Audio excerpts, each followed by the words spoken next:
Peace, peace, peace, peace to you and yours. Peace to you and yours. Let me know how we doing on the audio. All right. Let me know how we doing on the audio if you guys can hear me, so I could continue. All right. Um. Yes, yes, yes. Peace to the family. Peace to you and yours. Greetings. Good evening. First and foremost, happy Father's Day to all of the fathers in the building. You dig? Shout out to everybody in the building, especially my fathers on this wonderful Father's Day. You know what I'm talking about? Yeah.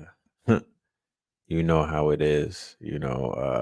Father's Day is it's it's one of those days, man. What I can say, and I'm not gonna be negative about it because people often say, fathers don't get any love on Father's Day, and it's not what it's they try to compare it to Mother's Day. Um, but the relationship with the father and the mother with the child, is different. And I don't want to sound like I'm capping or anything, but I don't want to compare the two. You know what I'm saying? Fathers are essential, fathers are important, fathers are mandatory, fathers are magical, fathers are needed, fathers are dope as F, you know what I'm talking about? And it is what it is. And for all of the fathers that are out there handling their business and you in your children's lives and whatnot, I just have to say salute to you and yours, and this day right here, every day is Father's Day. You feel me? Every day is Father's Day, especially if you are a provider and especially if you raising these babies and these children and you holding it down, you know what I mean? And you really, the recognition in one day for one, that's so Romanistic to me. I don't like to get caught up in these holy days. I don't like to get caught up in these financial holidays too tough. I'm putting it out there because, what I'm saying, I don't want to be a party pooper or a Debbie Downer, but salute to y'all. And don't let one day dictate how you feel about yourself, whether it's good or bad. You know what I mean? Handle your business, do the work, you know what I mean? Continue to be the man, and your blessings will continue to be bestowed upon you. One of the interesting things that I have a 16-year-old. So I get put on by my 16-year-old, when he was 8 years old, when he was 7, when he was 6, when he's 10, 11, 12. Like he puts me on to things that are relevant in his world. So he put me on to the streamers, right? The video game streamers back in the days when Aiden Ross was that dude, when they had Ninja and all of these other dudes were like the top streamers. My son was putting me on to Aiden Ross and Kai Cenat. So I'm like, I'm familiar with these dudes. And today I just so happened to be scrolling through the tube and whatnot, and I came across a Kai Cenat video, and he was streaming and whatnot. Now he's like the biggest streamer in the world. Back then, he wasn't as big as he is now. So I watched his come up, you know what I mean? And it's a beautiful thing to see at the end of the day. Like what I tend to forget, right? Because sometimes they'll have you in competition with the youth because these children are in the same spaces that you're in. I think it's called content creator and whatnot. However, I can't be in, I'm only in competition with myself at the end of the day. Like, I don't fall into none of those categories or boxes or trick bags where I'm looking at a goddamn teenager and I'm feeling like this teenager. No, I'm supporting, I'm rooting for, and I'm speaking life over the youth, because at the end of the day, I have a son who is in the same age demographics as these young men. And watching his stream today, he did a stream where he basically showed his father for the first time on camera. I believe his father's Haitian, so Kai Sinet is from Haitian relations and whatnot. So he might be first generation and whatnot. Shout out to all of my FBAs. Sit this one out, right? This ain't for you. Um, but one of the great things, and then he brought other fathers, they had like one of those stretch limousines and whatnot. So, he has a whole crew of young people in his crew, so they had all of their fathers coming through and whatnot. And I'm like, yo, they started asking the fathers their age, and it was basically in my age demographic. So it's like these young dudes that are coming up on YouTube, they coming up in the streets, they coming up in sports, they coming up in a rap game, whether it's the young rappers, the drillers, whether it's these whether it's the girls that are rapping. You got these young girls out here, they spitting and whatnot. They like 18, 19, 20. Some of them is even younger. Then you got these streamers and whatnot. They like 17, 18, 19, 20. Then you have, the dudes on TV, like the young dudes on Power and whatnot. The youth is coming up. The younger generation is definitely making their marks. It is their time. It is definitely their time. Elders for counsel, youth for war, right? So just watching the stream, first of all, I was very happy for the young man, because regardless of the fact that his father's not in his life, he carries himself, to it. I don't know him personally. I only know what I see on the internet, you know what I mean? But from what I see and what I've noticed and whatnot, the brother is, he's not there by mistake. Okay. He's one of the more popular, one of the more successful, you know, um, and the kind of numbers that they get in these days, the kind of checks that the youth is clearing is money that we've never seen before in my demographics. You know what I'm talking about? They're clearing, they get into the bag, right? Just for being themselves. And it's like, it's a beautiful thing to see. And just knowing that his father is around my age and whatnot, and when I'm looking at him bonding with his dad and whatnot, and he hasn't seen his father in many, many, many years. That's what he said. He wasn't really, his father wasn't in the home with him, and his father obviously was handling his business. But it's like, to see them come together and just act like they always been together, it was a beautiful thing to see. For the fathers that are out there who may not be in their children's lives and whatnot, and you're living in eternal guilt, because I know that shit eats you up. You know what I mean? It's a very heavy burden to carry. Have faith. That would be my word of advice, to have faith and to know that you could turn it around. You could definitely turn it around. I would say the best thing that you could do is to, find the youth, find the child, and try to amend things and make it right. You feel me? Because if I know one thing, is that the child always is going to want the parent to be there, you know? So give it your best. You know what I'm saying? Think positive, because society will have you thinking very negative. And, the war of the roses, this gender war, shit like that, it'll have you feeling revengeful, spiteful, negative. You'll be down and shit like that. I'm here to let you know that you can do it. You know what I'm talking about? Like, you can do it. They say when the parents go to war, right? When the family feuds, it's the child that suffers. So I'm just putting it out there.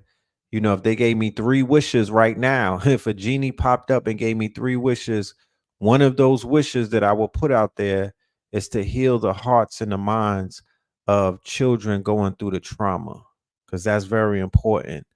Today is Tupac's birthday. The hate you gave little infants fucks everyone.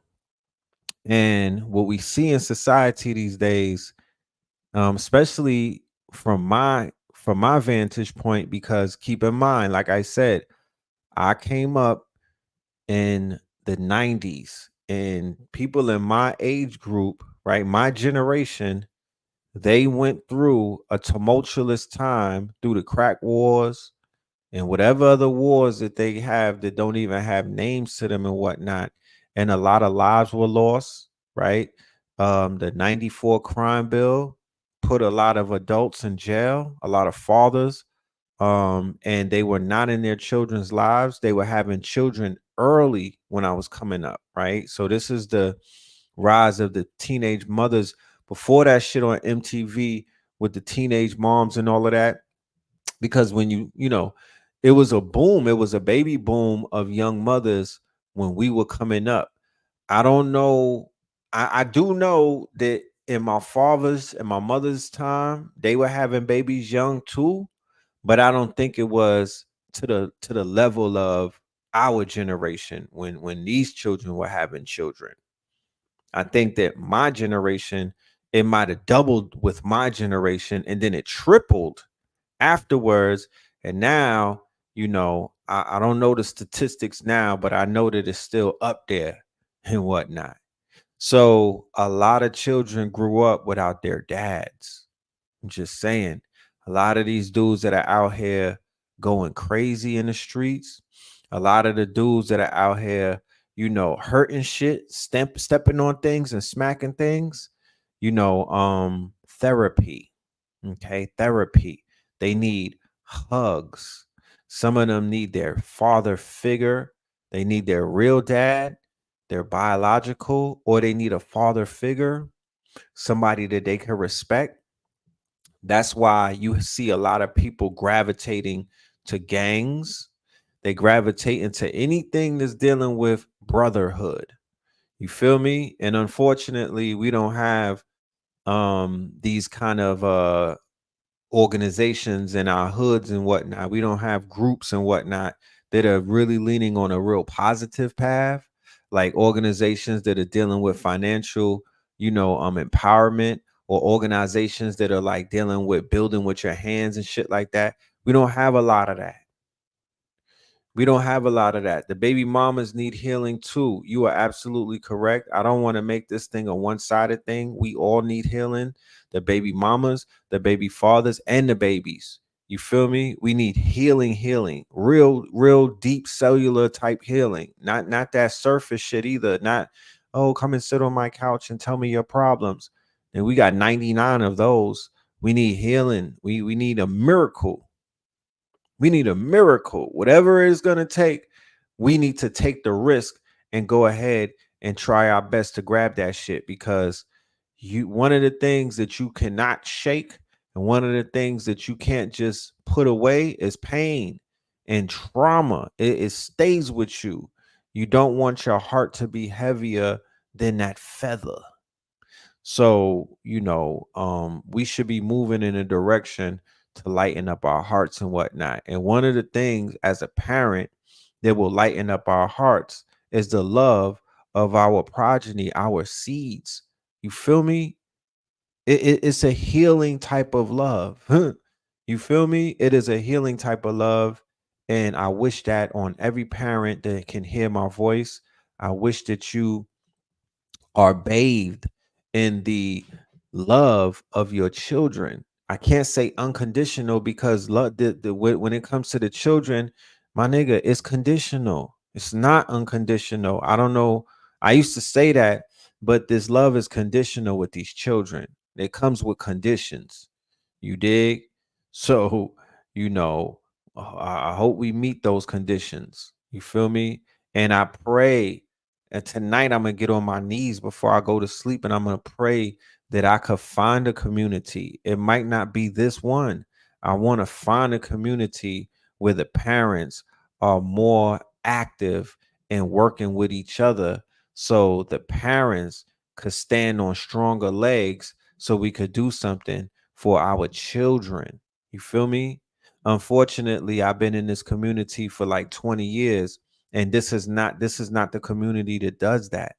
And I'm not going to say that I'm cool with that, cuz I'm really not cool with that. I actually used to lash out and have rants in the community about that. You know what I mean? And I used to go crazy, and I used to have rants, and I would let it get to me. But I decided, you know what? I'm just going to keep working. I'm going to just keep pushing, and the door will open up one day, and I will find a community that's about working with each other, that's about these children, putting these children first, and where the parents really get together and do some work. I haven't found it yet, but I'm still looking. You feel me? I am still looking, and I am positive. I'm positive thinking. I have it in my mind, I have it in my heart. I know it exists. I know it exists. And I'm going to find it one day. You feel me? So, with that being said, that was my PSA for Father's Day. But I spoke to my dad.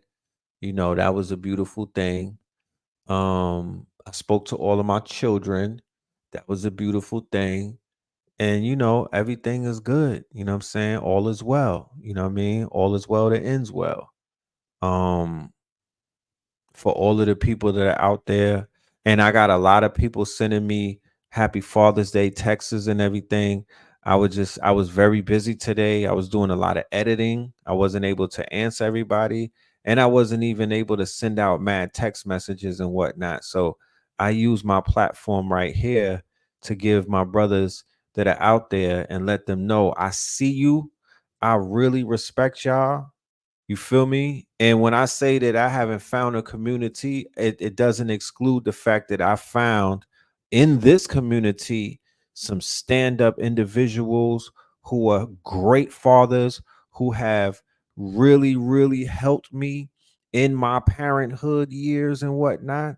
And I salute every single one of y'all, the uncles, the brothers who showed up for my children's birthday parties, the one brother who gave me $20 when my daughter was born, and was like, "Yo, here you go, brother. I didn't get you nothing for your child baby shower. Here's the $20." I remember all of that. You know what I mean? For the brothers who I see taking care of their seeds and whatnot, holding it down, being good fathers, man, I love y'all. You know what I'm talking about? I respect y'all. You feel me? There will I don't There's nothing that could come between the respect that I have for y'all, based off of what I've observed and whatnot, as you being pillars in your children's lives. That means everything to me. I don't think that I got people that's around me, that's close to me, that are not 100 when it comes to, holding it down with their little ones and what. We all got issues, and we all got challenges. Some people don't get along with the mamas and whatnot, but that don't really mean much. You feel me? I know when somebody loves their child. So salute to all of y'all. Keep doing your thing, regardless if it gets tough and whatnot. Don't be too proud to whereas you can't reach out to one of your brothers and whatnot and even cry on their shoulders if you have to. You feel me? I'm gonna just let you know that if you ever need somebody to build with or somebody to talk to, you could rely on your bro. And that's for the people that I know personally, who've broken bread with me and held it down with me. I can't extend that olive branch to somebody that I don't know. And I hope y'all respect that, because that would just be cap. I'm not gonna get on the internet and start capping. I could only do that to somebody that I personally know. You know what I mean? And I know a lot of people. I know a lot of fathers, a lot of fathers. Like, to be honest with you, shit.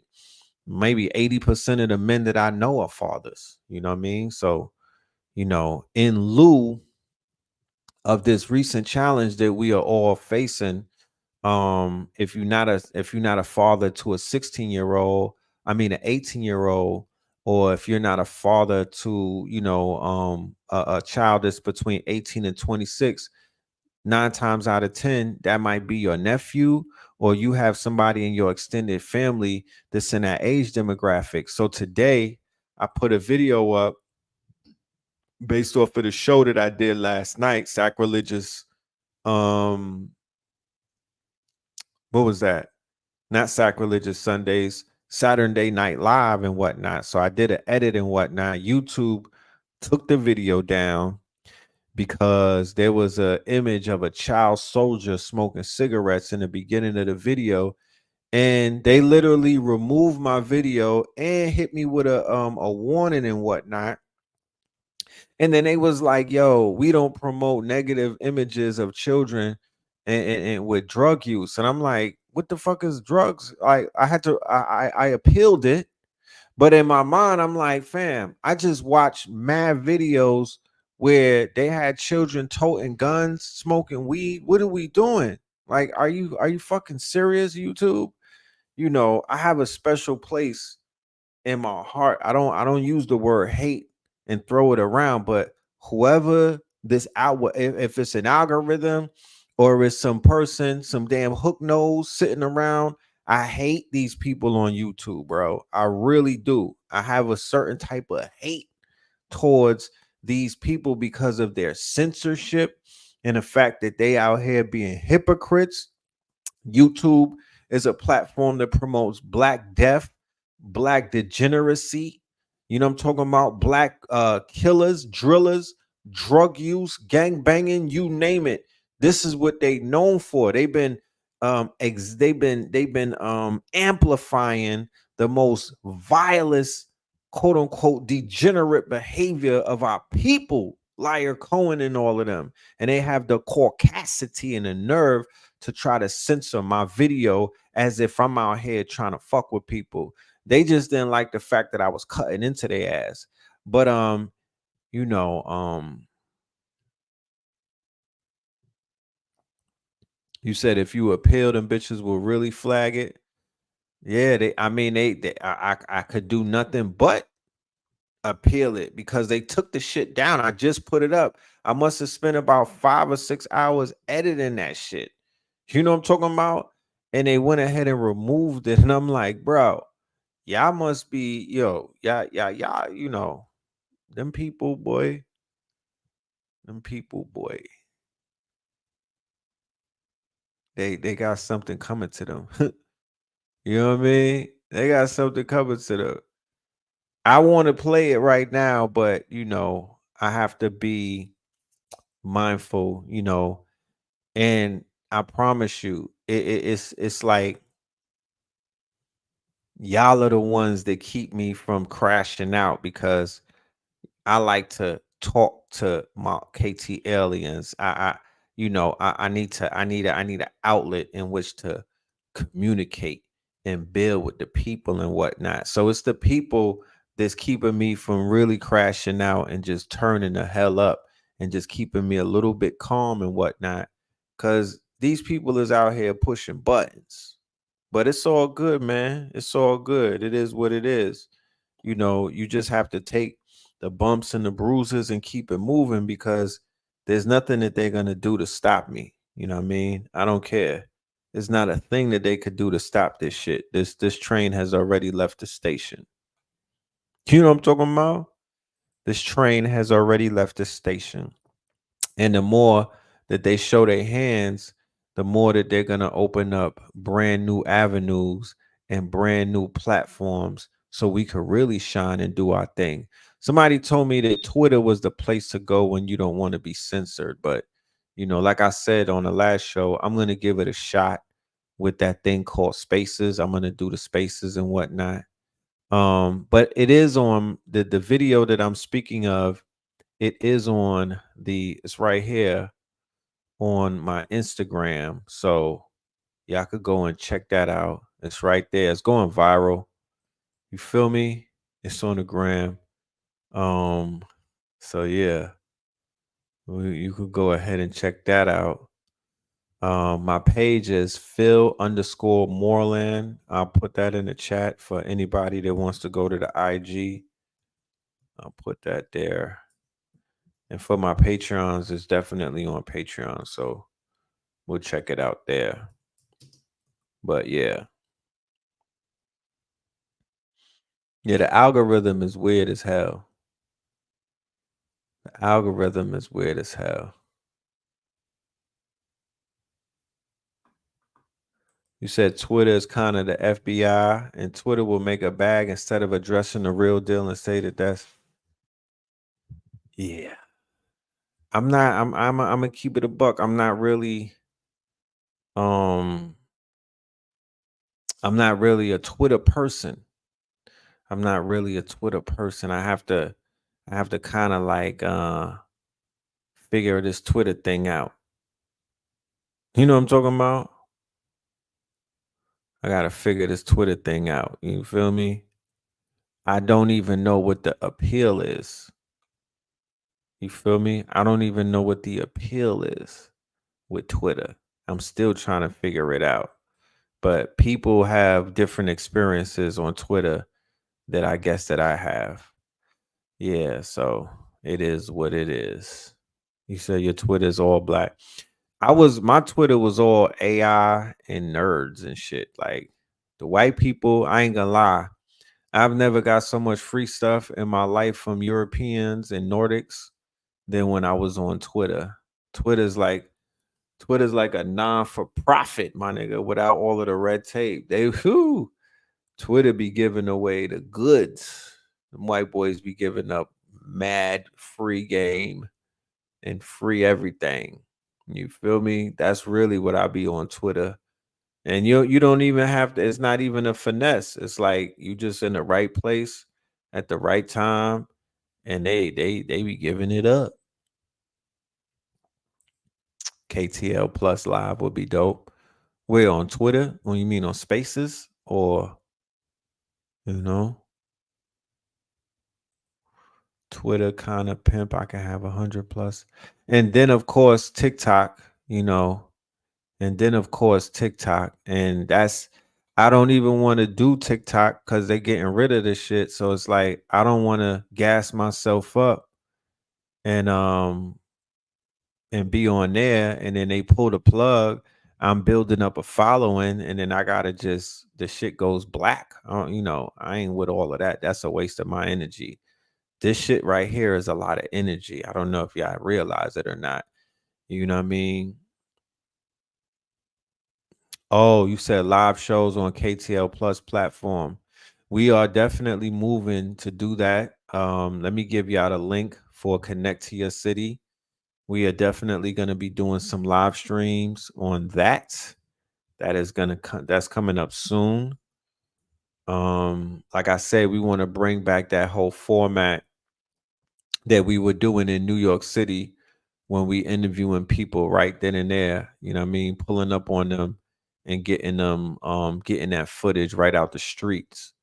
So we may begin to start doing that for Juneteenth, which is coming up this strong. I believe it starts on like Thursday. So we might be, I'll keep you updated. I'll let y'all know. I'm gonna drop the link for the KTL Plus because that's definitely lit.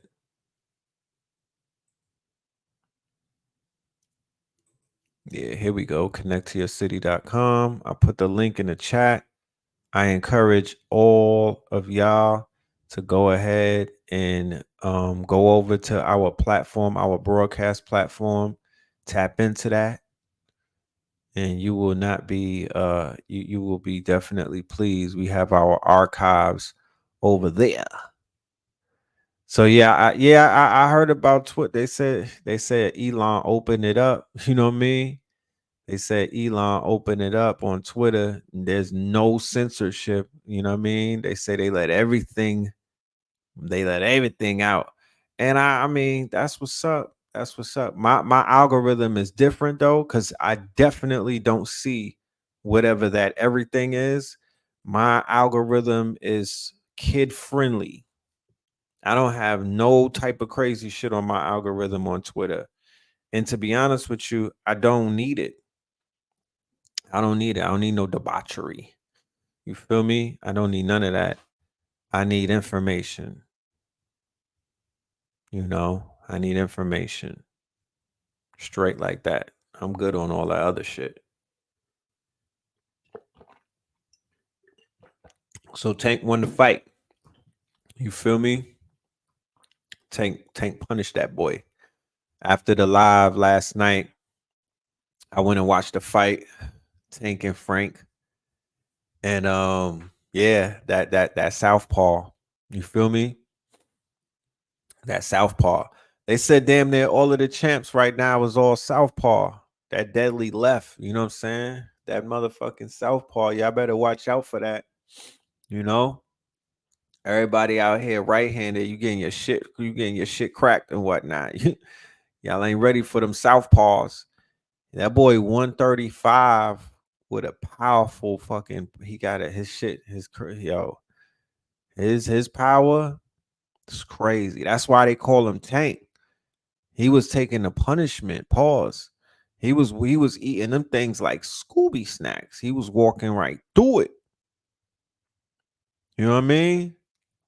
He was walking. He was eating that shit, and he was able to give him that much power. He started powering up from like the sixth and up. He was getting more power. I'm like, what the fuck? What is this nigga made out of? You know, Frank wasn't bad. Frank wasn't bad. You feel me? He was impressive. He kind of did what I knew that he was gonna do. I knew Frank had something in him. Pause. You know what I'm talking about?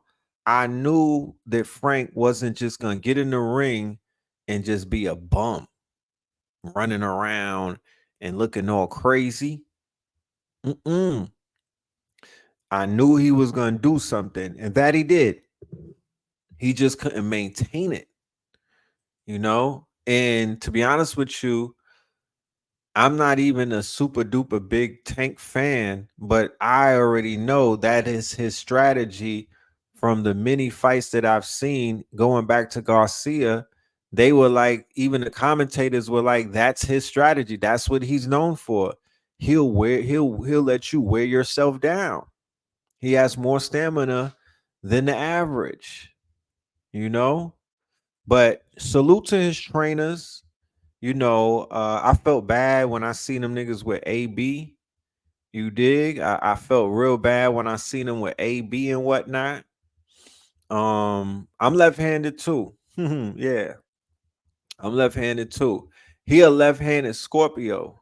He a left-handed Scorpion. That Tank guy. He's a Scorpion from B-More. That's a dangerous combination. You dig?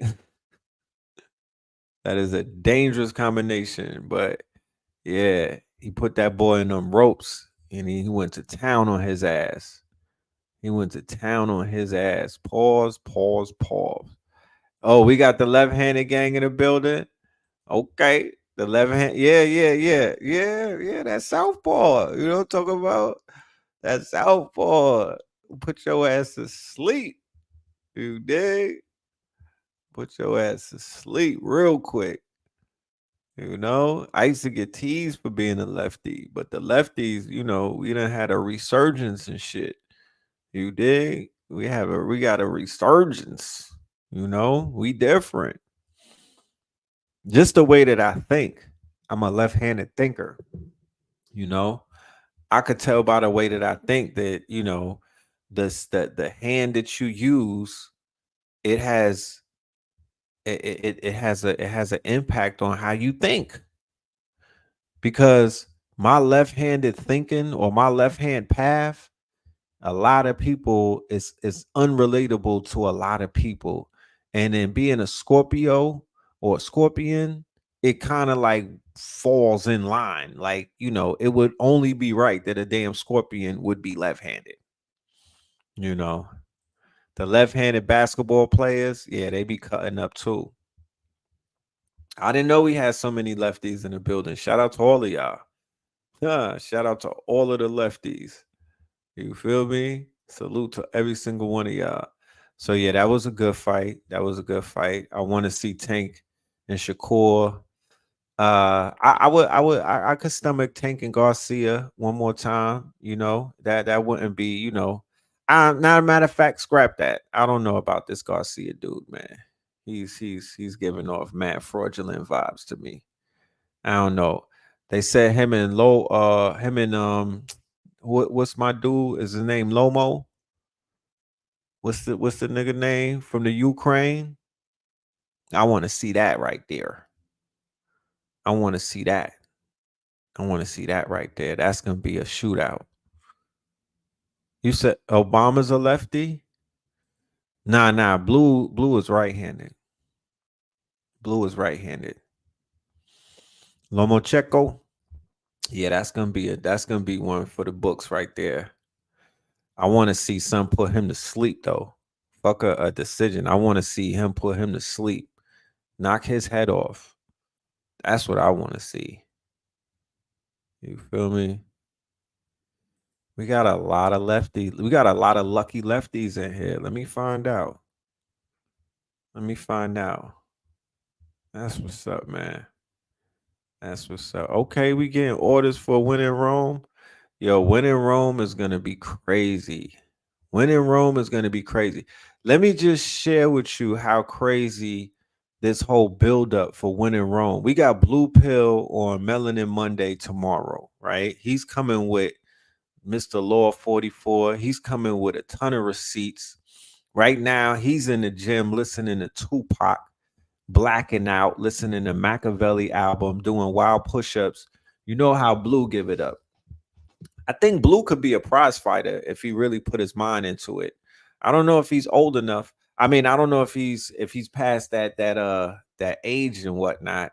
I don't know if they got 50-year-old boxers out there, but Blue got the type of discipline to where he could have definitely been one of those boxers.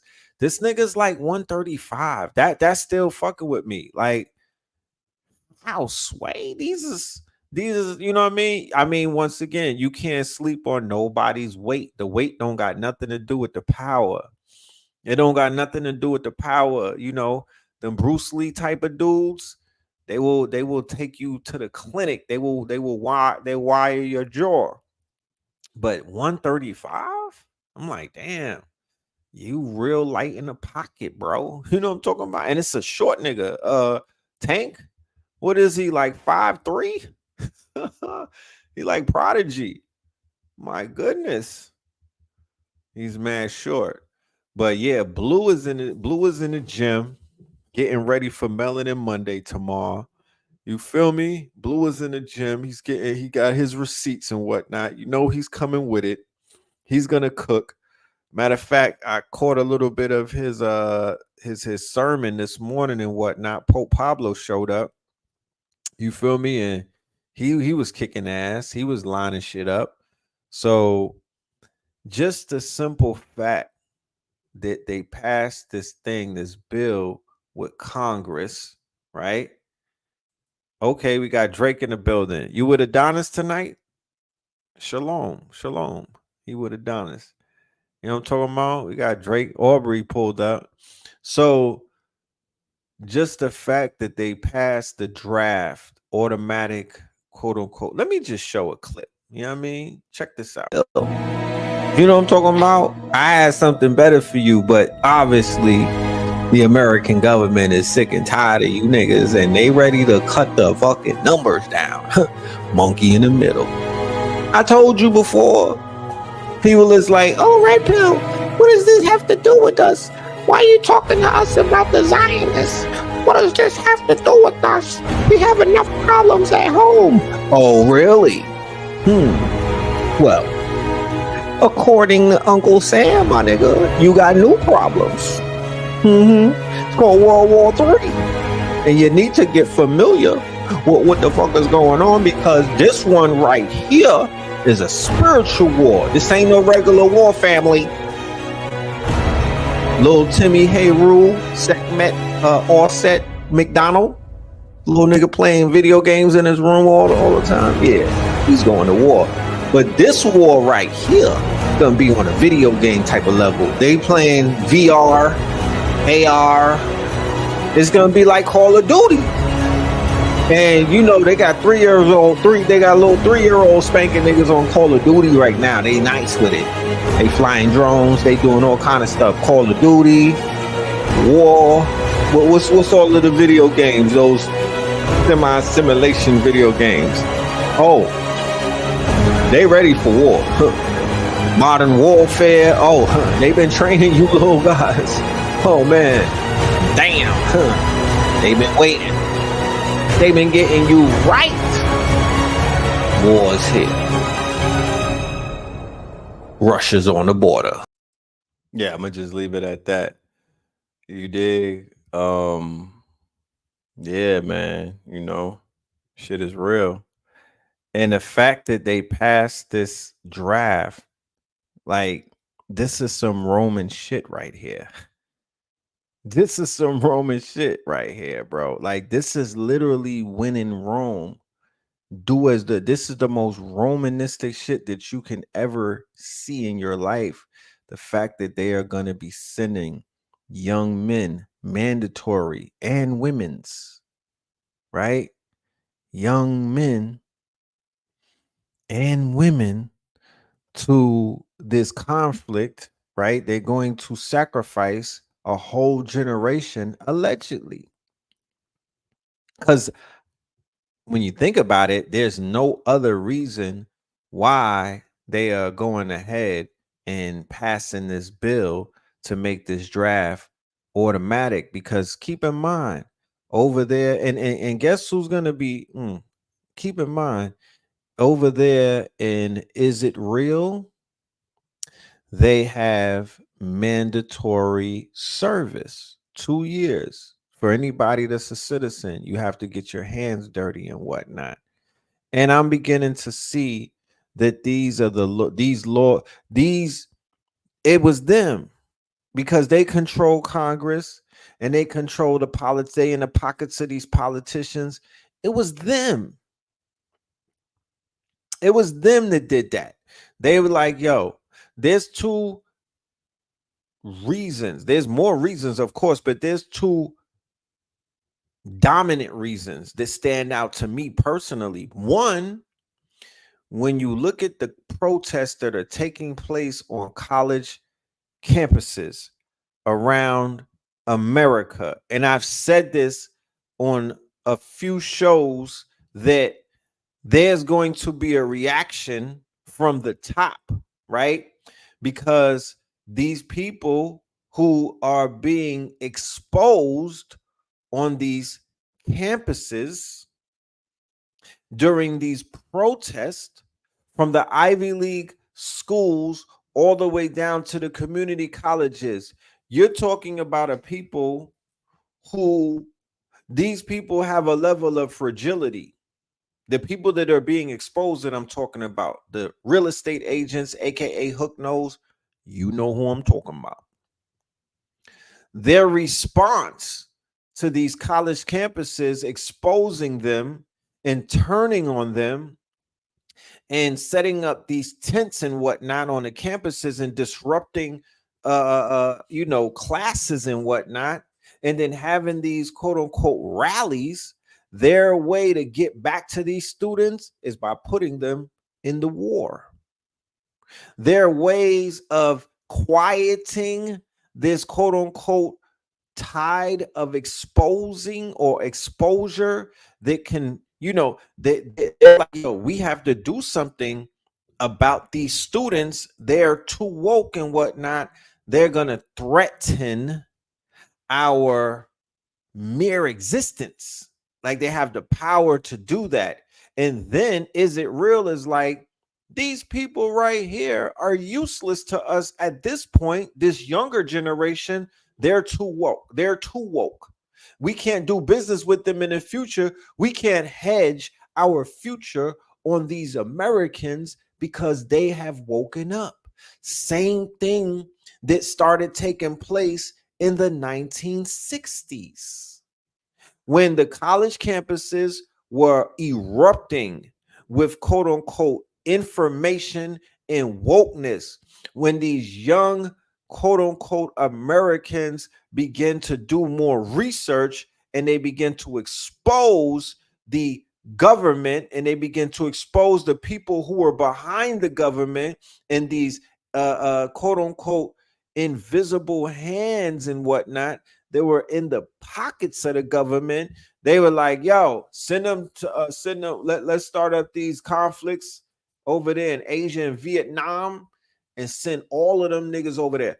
When melanated people, black men in particular, started saying, fight the power, proud, black and I'm proud, you know what I mean? And all of these other things, that became a super duper threat to the security of the domestic policy and the domestic security. White people started getting fragility. They started getting scared.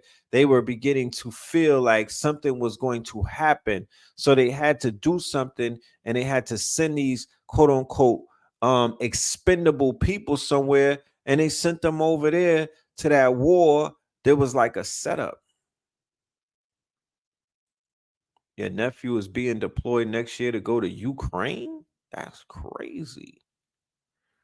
That's crazy.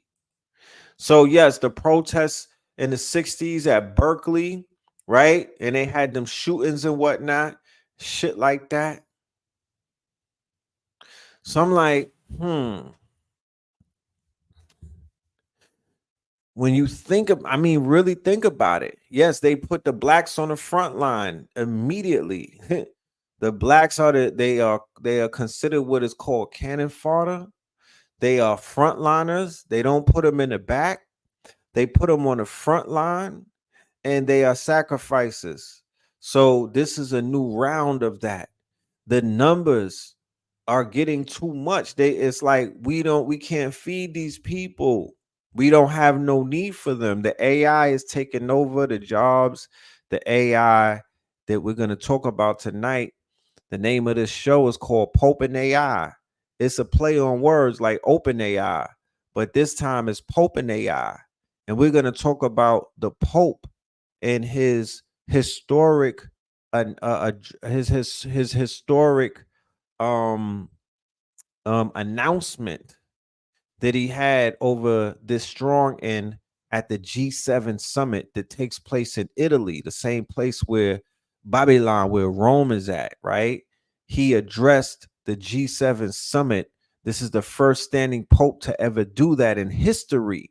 And one of the main tenets of his speech to the G7 leaders, right? These are all imperialists, by the way. Let us remind you, these are all imperialistic nations and whatnot, right? He was talking about AI. Okay. He is talking about AI. So we named this episode Pope and AI, right? We're going to get into that, as we move along. So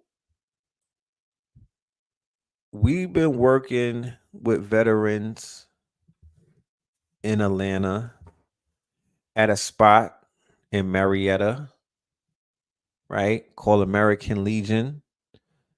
We've been cooking for them. Pope Pablo, or Chef Pablo for that matter. He been chefing up, you know what I mean, and cooking for them. We've been locked in with them. One of my business partners is a West Point graduate.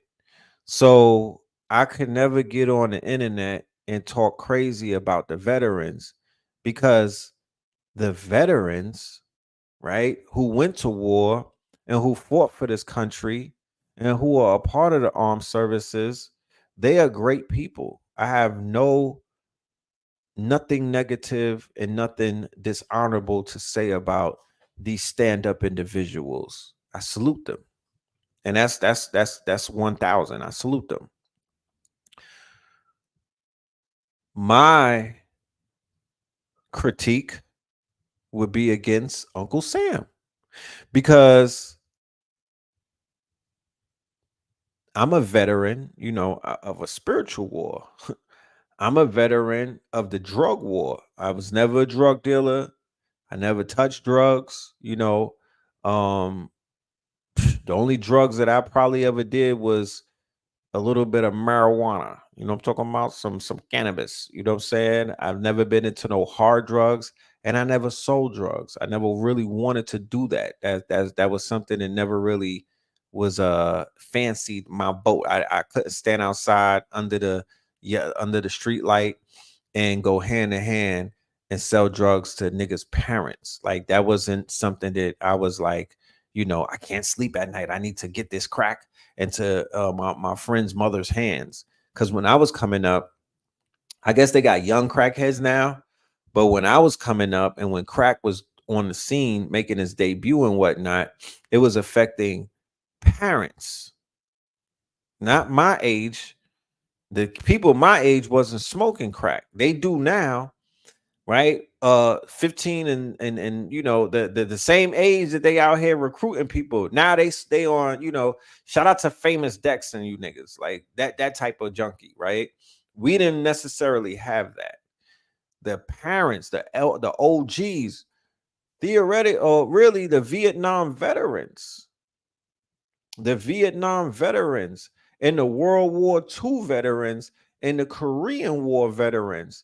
A lot of them was on hard drugs. You feel me? And they always had a Whitney or a Aretha with them. And they got busy with the shit. But I wasn't never attracted to that. But I'm still a victim of it because I was got PTSD because of the crack war. I got PTSD because we had to go to sleep every night to gunshots. You feel me? You know what I mean? Like how 2020 was sounding with the fireworks. Remember that? Remember 2020 with the fireworks? Everybody got a front seat view on what the 90s was like. And all you had to do is remove the fireworks and put in gunshots. And that's how New York sounded from the years like 88, 89, all the way up until like 92 or 3. For real, for real. So my main thing as a veteran is to Uncle Sam the way that they treat the veterans who need assistance and needed care. You know, the shit that they stopped Mutulu Shakur from doing, right? He was administering acupuncture to help some of the people that were coming back from these wars and whatnot that were suffering, and they needed Reiki and they needed massages and they needed acupuncture and they needed traditional medicine from Asia and Africa. They needed some duck flower.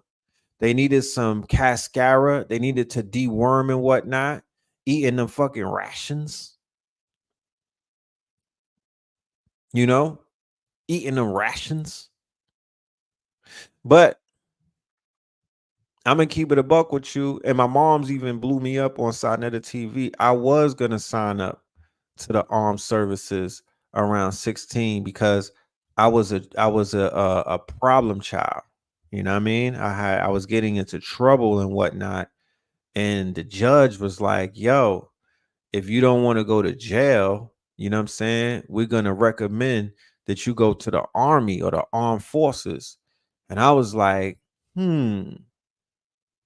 okay. I said, shit, I'll do it. You know what I mean? Because in my mind, I'm thinking about MASH. You know what I mean? I'm like, I'm thinking about Full Metal Jacket. You know what I'm talking about? I'm thinking about Platoon, which one of my favorite movies and whatnot. I was William Defoe in Platoon. I'm thinking about Denzel and Glory when he was crying and shit. I'm like, I could do it. You know what I mean? I used to collect GI Joes. I'm fucking Duke. I'm thinking I'm Bazooka. I'm like, you know what? I'm gonna just be an infantry. I'm gonna just shoot I'm gonna shoot the Gatling. And yeah, that shit didn't work out. You know what I'm saying? I was supposed to go and sign up. I didn't do it. I guess one of my angel guys came and was like, nigga, are you serious? You have a He showed me the other way. He was like, look, you go down this road, you be a street legend. If you go over here, you're gonna be in fatigues, my nigga, squaring corners. But then later on, I went to boot camp called Shock in New York. Anybody from New York, you know about Shock. So I did wind up on some boot camp, basic training type shit. It was just because it was only in the Department of Corrections. It was a little bit different than Uncle Sam. But the way that Uncle Sam be handling the veterans and the way that the veterans that I've seen going through PTSD and going through all of these things that could have been avoided if they only had somebody who could heal them. Keep in mind, Mama Pill, Dr. Sabi, and in the USHA Research Institute, all of those healers back in the days in the 80s and whatnot, when they was in New York, they were administering a lot of care to a lot of veterans. You feel me? They were administering a lot of care to a lot of people who were mentally messed up based off of their interactions with the service. Okay. My father is a draft dodger. Okay. He's a draft dodger and he's proud of that. He was like, nigga, he was like, I was not going to Vietnam. Hell to the nah. I dodged that shit. He was like, I would have went to jail if they caught up with me and everything worked out. And if he went, we probably wouldn't have been here. So, you know, my disposition towards that shit is a little bit different. I came up a little more militant than the average person that I grew up around. They didn't have that type of militancy, but my father gave us a more militant mind. He's from that era. He still rocks an afro, so you know where his mind is at. And his age group, when they was 18 and 19 and 20, they was like, as a collective, they agreed, we are not going to Vietnam. We gonna knock these shorties with these froze down, because it was some hot mamas in the street. Nigga, did you see the Jet magazine from back in those days? I wouldn't have went to the service. You what the fuck? I wouldn't have left little Betty. You saw Dead Prez. You saw what happened to Shorty when he left her. I wouldn't have left. Man, that was some grade A. That was some grade A slaps that niggas was leaving to go fight the Viet Congs. I'm good on that. I would on. I send me to Alcatraz. I'm gonna do the pull-ups with Tuki and them niggas, and I'll be home to go knock down Betty and all of them. You know what I mean? Betty, not Betty Shabazz, but you know, it was Betty Williams back in those days. You know what I'm talking about? I'm good on that. I'm good on that. When the vets came back from Nam, they were shooting at cops, not other blacks that came later. Yeah, I heard about that. They were militant. Henceforth, why they flooded Harlem with the heroin. Henceforth, why Nicky Barnes, Frank Lucas, these are enemies of the state.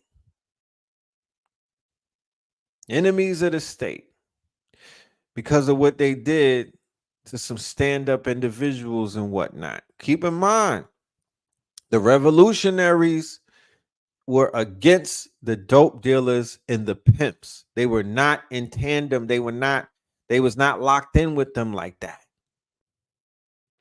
When I was in Atlanta, okay, of course, war wakes you up. Like I said, I was in the war in the hood. Anytime that you flirting with death, you're going to wake up. Anytime. You don't have to be overseas, though. There was wars in the hood. When you got bullets whizzing by you and whatnot, that shit wakes you up. When you burying people who they don't even have no facial hair, that wakes you up. When you got bloodstained clothes and whatnot, and you won't wash it away because that blood belongs to somebody who's not here anymore. You in a war. I went to sleep to gunshots in Flatbush. And I wasn't in the hood like that. I was down the block from the hood, and it didn't matter. I had $1 million houses on my block. This is in the 90s. This is in the 90s. My pops was holding it down. And we still had to go to sleep to gunshots. So we was in a war in the hood. I got the scars to prove it. You know, that war, of course, was way more intense. I would never compare this urban warfare to the shit that was going on in the jungles of Nam and whatnot. Salute to everybody who went through that. Wow, traumatic. Super duper traumatic. You know what I'm talking about? Super duper traumatic. But they was wild. They were militant when they came home. Similar to like the movie Dead Prez. They was knocking banks off. You got the Black Gorilla family and whatnot. They was knocking banks off. They was knocking brinks off. They was taking that training and whatnot, and they was turning it into a benefit because they were like, yo, we came home and we still at war. You would think that wearing them fatigues and whatnot and rocking them medals and whatnot, they would get some fucking respect in the hood from these quote unquote polices. But that's not what was happening. They was like, oh, you think you a uppity Negro? You think that you special and whatnot? And they started turning up on them vets and whatnot. But I'm here to let you know that they single-handedly flooded the quote unquote black neighborhoods with these very, very, very addictive opiates and whatnot. The same thing that the British did in China during the Boxer Rebellion and the Opium Wars and whatnot. That's the same thing that they did with the French Connection. They showed you in the TV show Godfather of Harlem, right? Where they had the French Connection and the Pizza Connection with Lucky Luciano, right? The same Italians or the Sicilians for that matter, who had nigger gripes against the Moors going all the way back to the 1400s. These are the bastard children of the Moors who took pledges, and they call it La Omreta or this thing of ours and whatnot, what they call the mafia, those pledges that they made, okay, where you could not be a made man if you did not have the matrilineage bloodline. You had to be passed down from the mother. Those mothers, though, those women were sleeping with Moors. They were being impregnated by Moors hundreds of years going back. Henceforth, why they have such a dark olive complexion in Italy, mostly in the South, right? That olive complexion and that blood and whatnot, that's Moorish blood that they have in them. But they call us mullions, eggplants, and things of that nature. And they took a vow, right? They took a vow to come and to destroy. They took a vow similar to the Crusades, right? To destroy the Moors wherever they find them. So when they came into Harlem and they went to war against Queenie and they went to war against Bumpy Johnson and they went to war against the policy bankers and they had the backings of J. Edgar Hoover and the American government and the police forces and whatnot, that shit was biblical. That went all the way back into the Crusades and the Reconquista and the Moors going to war against the Roman Catholic Church. These niggas is Catholics. It's Catholics. They was fighting the Crusades and they flooded the hood with heroin, with dog food to weaken us. And then they took it over. They took that shit over. They was killing black men and whatnot to take over the drug game the same way that they was killing black men to take over the numbers game, what they call policy bankers and whatnot. This was not just a surface type of thing where they wanted to wrestle no, they always been on our quote unquote backs. And then when the Irish got deputized to become the polices, they had a Moorish gripe because St. Patrick's Day is about chasing the Moors or the Twa up out of Ireland and whatnot. So there's history going all around. And then let's not talk about the Sephardic Jews and whatnot, and the history, the contemplation of the Moors and the Jews, and the history that we have with them in Al-Andalus and whatnot. So that's why I always stress that learning proper history will solve a lot of mysteries. We're not just here regurgitating information and try to mentally masturbate and play with you and waste your time. We need to get at that. That's what you call getting your foundation in order. It's dealing with correcting the history, because if you don't correct the history, you are going to be looking at things from a perspective that is incorrect, and it has holes in it and whatnot. And it's through those holes that these people are able to sneak through with their deception, with their lies, with their falsehoods, and with their quote unquote double crosses. That's how they do it. But when you learn your true history, when you're able to stand on some shit, you be like, you can't rock me to sleep. Let me put this music on. You can't rock me to sleep. I know who I am, and I know who I'm not, and I know who you are. So you got to keep your distance and whatnot. Give me 6 feet. You know what I mean? Unless you're gonna come with some information. What background music y'all like better? That's 3. This is 2. And that's 1. We're gonna let the people decide.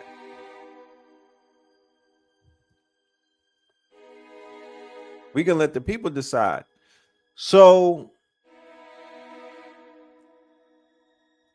I would say that the Sicilians, it's a love-hate type of thing. It's a love-hate type of thing. Because they don't hate us. They adore us. They kind of envy us. We wasn't around when the Italians were tan. We seen them when they lightened up. We wasn't around when they was looking like Dominicans. We seen them 3rd generation, a little bit later. These are not dishonorable people. But when you think about it, you gonna ride for your mother. I know I am. And they riding for their mamas. And their mamas was like,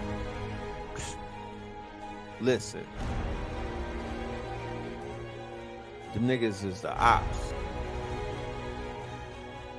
And when they said that, the sons got busy. So that's why they got this thing of ours, this secret society. That's why they ride for their mamas and whatnot. And it doesn't matter what they do in the eyes of the Lord, because they feel that, you know what I mean, this is honorable. We cleaning niggas up. And if we got to do it on the underworld, so be it. Because they got the polices, they got judges, they got lawyers, they got other people cooking our people on a surface above water, and then they got their underworld figures. Let me turn this shit down. It's not like a movie. Like I'm about to like this a trailer for some shit. What's going on? La Costa Nostra. And we'll go deeper. We'll do a deep dive on the mafia one day. I would like to bring other people on board so we could really tie some things together and cook them like a pot of spaghetti. You know what I'm talking about? Because everybody, there's history in all of these nationalities that need to be unpacked. And this is not from a perspective of a victim, because nobody is a victim. There's never a victim. We're more of a victor. We're more of a victor. But this is 20v1. This is like 20v1. And if you getting jumped and you don't know why you getting jumped, you need to understand why you getting jumped and who's jumping you, so you know how to defend yourself. That's just what it boils down to. And unfortunately, as I brought up before, our allies don't feel compelled to tell us what we need to know. We got to go and do our own digging. We got to ask our own questions. You should never expect somebody to just bring you the prize of the truth. You should never expect somebody to bring you your answers on a silver platter if you're not even asking the right questions. So we got to start asking the right questions, and then we will see who will appear. And if no one appears, then we're going to have to go up in Italy. We're going to have to go in Spain. We're going to have to go into Portugal, and we're going to have to seek our own remedy, our own answers, because it's there. It's in their libraries. It's in their museums. It's buried in shallow graves. Shout out to Sabir Bey. Shout out to Sabir Bey, who's been going over there to Spain, and he's been opening up the eyes. He's been walking through doors and whatnot. He's been cracking books open, and he's been opening up the eyes to the students of the history and the mystery, those around the world who tap into what the brother has to offer. I think they went and shot a documentary over there in HD 4K. Yes, summer solstice is coming. The summer solstice is coming. Also have some good news involving the Red Pill Day. I have a day in Atlanta, well, really in Georgia, and it was a typo. I was thinking that it was June the 21st, and it's July the 21st. So we have time to put something powerful together, and that we are going to do.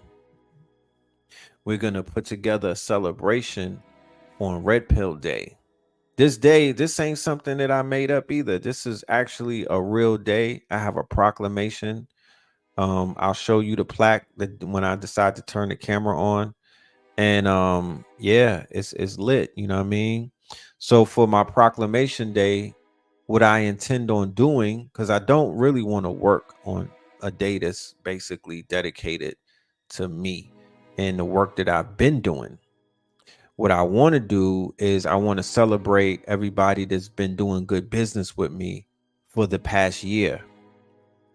I can't go too further back out. If I rock with you this year, then I'm going to bring you to this event. You'll be RSVP. It's going to be RSVP only. It's not open to the public. And, you know, we'll be doing some music. I'm going to bring musicians that I rock with and then I listen to. I'm going to have them perform. We can have free food. We might even have a belly dancer. Fuck around. You know what I mean? We just going to enjoy life that day. We're going to celebrate not just Red Pill. We're going to celebrate Blue Pill. I don't know why. You know what I mean? They gave me a day. I mean, I guess they thought, you know what I mean? They just think they were one person sometimes. I don't know. But we're going to celebrate Blue. We're going to celebrate KT, Mama Pill, because without any of them, it wouldn't be no Red Pill. So we're going to celebrate Papa Pill. You know, we going to get right. That, you know, you gotta celebrate yourself, because people be thinking this shit is all work and no play. You know what I mean? And it really is. There is no play. And I'm not here to play. I don't need to play. I could play when it's done, and when it's all said and done. I play with my children. You feel me? I play with my children when I have the time. And that's the only people that I need to be playing with. You know what I mean? But it is work. It is work, man. It's work. I don't know any other way to say it. I feel like Tank Davis. They was asking him at the press conference after the fight, like, yo, you gonna celebrate? And he was like, nah, because I still got more to do. Because if you celebrate, then what? There's no time to celebrate like that. I got work. You know what I mean? Like, I got work. I don't have time. So this will be the proclamation celebration, but it's still gonna be work. But I ain't gonna be working hard. You know what I'm talking about? I ain't gonna be working hard. You know, I'm gonna just be, I'm gonna let spirit take the wheel. I'm gonna feel whatever spirit compels me to do. That's what I'll do that day. But it's gonna be a vibe. We got new music. We're gonna have to play the new music. You feel me? We have a lot of accomplishments to celebrate this year. There's been a lot of things that have been done, like the network, KTL Plus, you know what I'm saying? The album, 48 Pillars of Power, you know what I mean?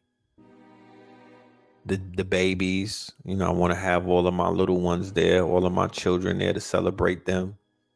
So it's just things to do, you know what I mean? I gotta write down everything that I did since I got the proclamation so I could put it in perspective. But we working. You know what I'm saying? We working.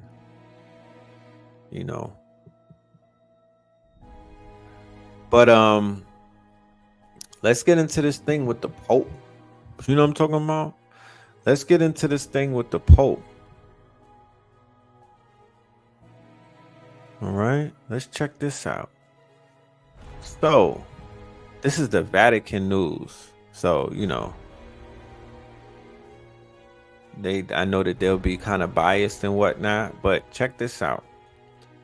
So, the Pope spoke at the G7 summit. For anybody that's not familiar with the G7 is a conglomerate of different nations and whatnot. They're the leaders of these nations: the US, the UK, Italy, France, Canada, Germany, and Japan. In the address to the G7 summit, Pope Francis discussed the threat and promise of artificial intelligence, the techno-human condition, human versus algorithmic decision-making, AI written essays, and the necessity of political collaboration on technology. So this nigga's a tech genius or something. I mean, he out here talking about AI like he a programmer. On Friday, Pope Francis addressed the G7 Leaders Summit in Italy. He is the first pope to ever address the forum, which brings together leaders of the US, UK, Italy, France, Canada, Germany, Japan. The Pope dedicated his address to the G7 on the subject of artificial intelligence. He began by saying that the birth of AI represents a true cognitive industrial revolution, which will lead to complex epochal transformations. These transformations, the Pope said, have the potential to be both positive. For example, the democratization of access to knowledge, the exponential advancement of scientific research, and a reduction in demanding and arduous work. And negative, for instance, greater injustice between advanced and developing nations, or between dominant and oppressed social classes, right? This nigga's from India, so I think why is he there, right? So when you think about AI, when you think about technology, let's look at these countries. You got the US, the UK, right? They are kind of like leading in terms of development and whatnot. The US and the UK are like in bed with open AI. Italy and France, Canada, Germany, and Japan. Germany, of course. German engineering. I'm talking about Japan. they in bed, I mean, they locked in and whatnot. Canada, of course, and then India, that is where that's like the hub of the data centers, the coders. It's they're dumping a lot of money into these countries and whatnot. I'm very skeptical about AI moving forward. I'm very, very skeptical about this right here. And I'll tell you why in a minute, but let us read, and then we're going to unpack what he didn't say and what he did say. And based off of what he didn't say, you could tell that this is a crock of shit. You know what I mean? And this is nothing but pure propaganda. And it's a means to be alarmed, right? Because there's a war going on right now, and AI is being used in the war. You understand? Everything that he's talking about that he doesn't want AI to become, it has already became that. It has already done that. It's already killing. It's already in war. So what is he talking about?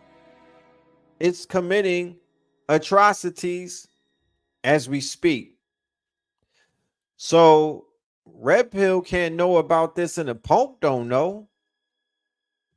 That don't make no sense. This is the Pope. This is Papa. Right? That's what you niggas call him. So before we even talk about what the Pope went and said on Friday, let us preface what I'm talking about so we can have some insight as to how they lying, right? So here we have artificial genocidal intelligence, how Israel is automating human rights abuses and war crimes. Okay. So they have AI targeting systems. I can't even say the name of it because I shit you not. When I did a show and I was attempting to educate the audience about these things, they cut my live 2 times in a row. So I'm not even gonna, the algorithm is out here really on some sentinel type ish, and they clipping people. You dig? So that's why we be doing these lectures behind the paywall, because at least we could say some things on Zoom and we don't have to be holding our tongue. But YouTube is like speaking in the town hall square with snipers in the watchtowers. You dig? And you got to be very mindful of how you step in, because they out here clipping people left and right. So let me go to another article just to give a little bit of insight to what's going on. And how the hell did the Pope miss this?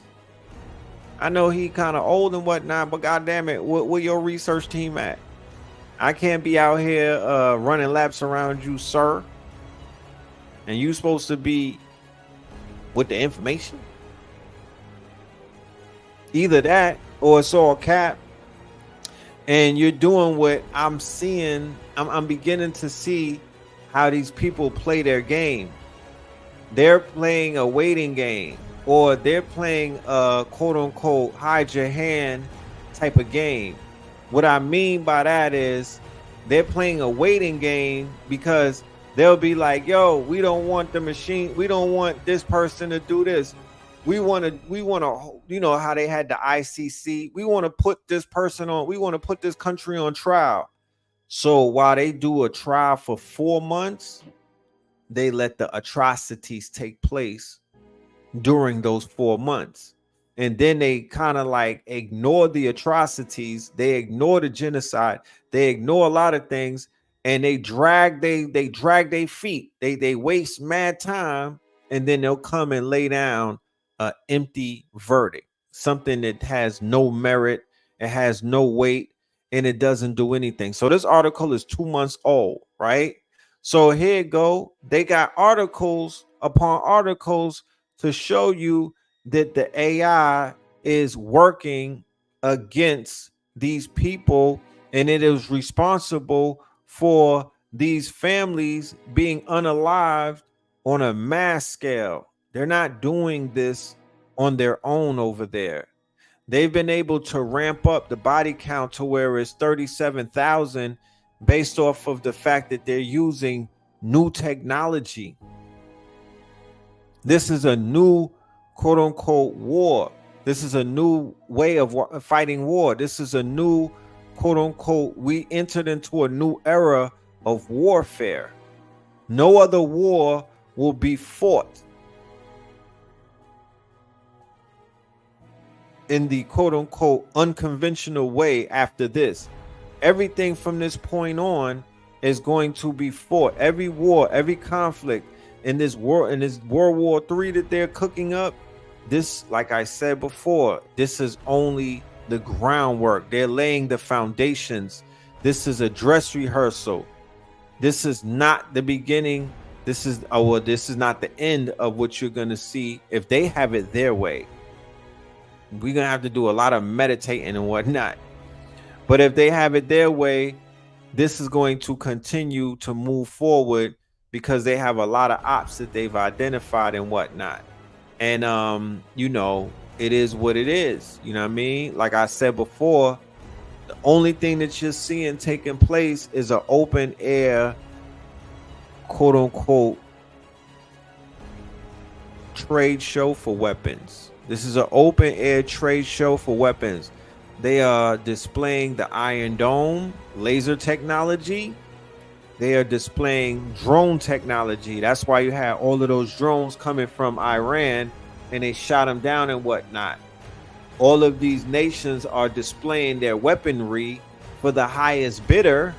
And other countries and other nations are like, yo, I want that. I want that. Yo, I want that. I want that. Yo, that shit is fire. I want that. Yo, I think I need that. Yo, let's create a budget of 50 billion. We need those robot dogs. Yo, I need those automated drones. Yo, I need that laser system. Yo, I need this. Yo, I need that. How would you know if these weapon systems don't work if they're not doing it in real time? Fuck the training or a drill. It's a real drill taking place. Okay. So we got the robot dogs, right? The robot dogs is, you know, who remember the robot dogs from Black Mirror, right? So they got the robot dogs.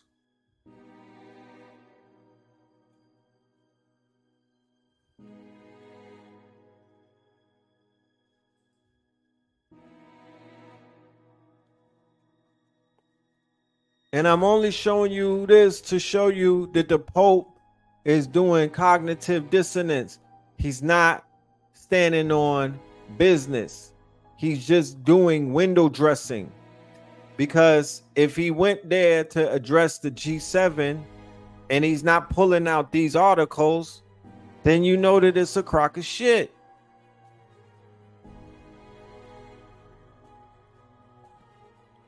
This is a simple Google search. So that's what they'll do. They'll act like something is not happening when it's actually happening. And they'll be like, we have to put together measures to prevent this from ever happening. Fam, the shit is happening. What are you talking about? I mean, like, are you dumb? Do you think we're retarded or something? Like, we literally could just put AI robot wars in Google and all of this shit is coming up. The first robot genocide. So the genocide already happened. It's ongoing. This article is in March. We're literally in July. What is homie talking about?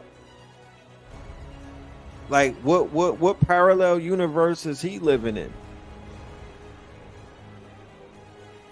So once again, this is all theater. They are all capping. Papa's a cap. Papa was a road. No, he was capping.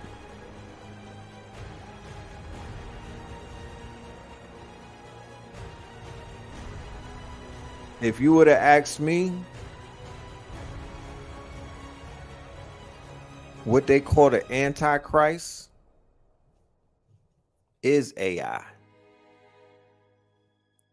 or what they're building to be AGI. That is your Antichrist. That is your quote unquote everything that you read about the biblical version of an Antichrist.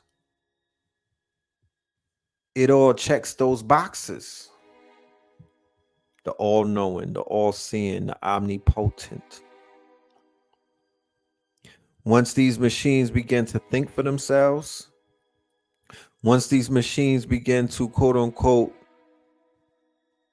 have a consciousness, and there's a whistleblower coming out of OpenAI who put out a paper and he details step by step how it's going to happen.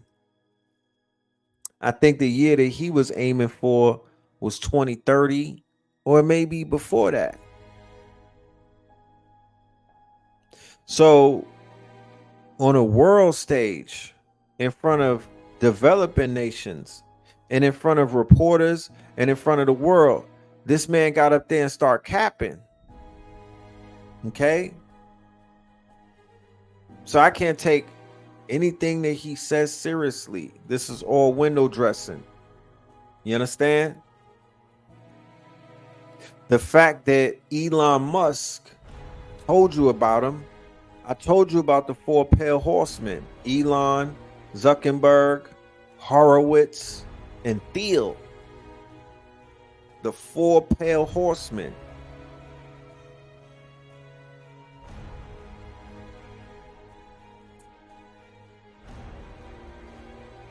They didn't say a word about what's going on with the AI genocide.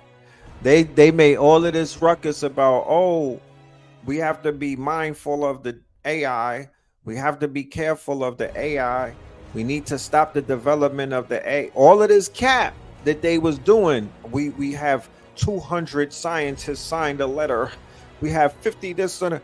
But nobody has said a word about anything that's taking place in the home of artificial intelligence. And you know what a home is? It's not Silicon Valley. You would think that that's where it is. No, those people in Silicon Valley have dual citizenships. Guess where their other citizen? Oh, you guessed it. Ding, ding, ding, ding, ding. The home of artificial intelligence, where OpenAI is, right? Where all of these companies, these major companies, Tel Aviv. They're already carrying out whatever they got to carry out. Skynet has already been launched. The AI got blood on his hands. They're feeding it these bodies, these souls. Okay?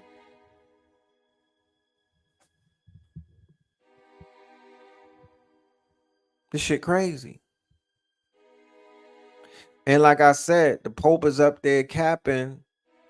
And if you ask me, not if you ask me, I mean, we know who they represent and we know what they about. We know that everything that they deal with is anti. So this agenda that they pushing, is just part of the agenda.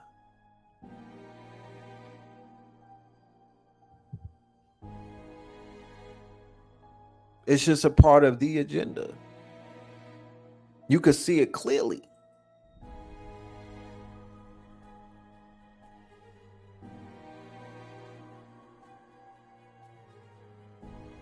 So he's talking about a bunch of nothing.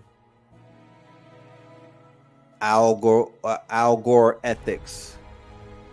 Bringing his speech to a close, the Pope emphasized that AI is always shaped by the worldview of those who invented and developed it. You don't say no shit, Sherlock. A particular concern in this regard, he said, is that today it is increasingly difficult to find agreement on the major issues concerning social life. There is less and less consensus, that is, regarding the philosophy that should be shaping artificial intelligence. What is necessary, therefore, the Pope said, is the development of an Al Gore ethics, a series of global and pluralistic principles which are capable of finding support from cultures, religions, international organizations, and major corporations. If we struggle to define a single set of global values, find shared principles with which to address and resolve dilemmas or conflicts regarding how we live. It's just some Pope shit. It's politics as usual. That's all he got up there to talk. It's just Pope talks, politics. It's something that you would expect a Pope to say on a Friday, right? But it's cap. It's cap. When you really look at it, it's cap. It's like a publicist. It's like some PR campaign type shit. This is not real. This is not real. He's literally just saying and regurgitating, if Elon Musk was addressing the G7, it would be the same thing.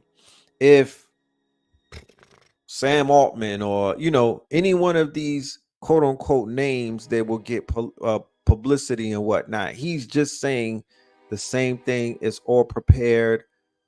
Maybe ChatGPT wrote this shit. To be honest, it looks like some shit that ChatGPT would have wrote.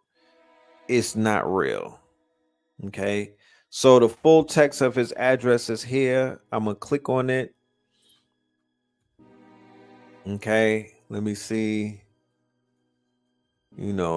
Ironically enough, I'm going to have to send this shit through AI and have them give me the bullet points. You feel me?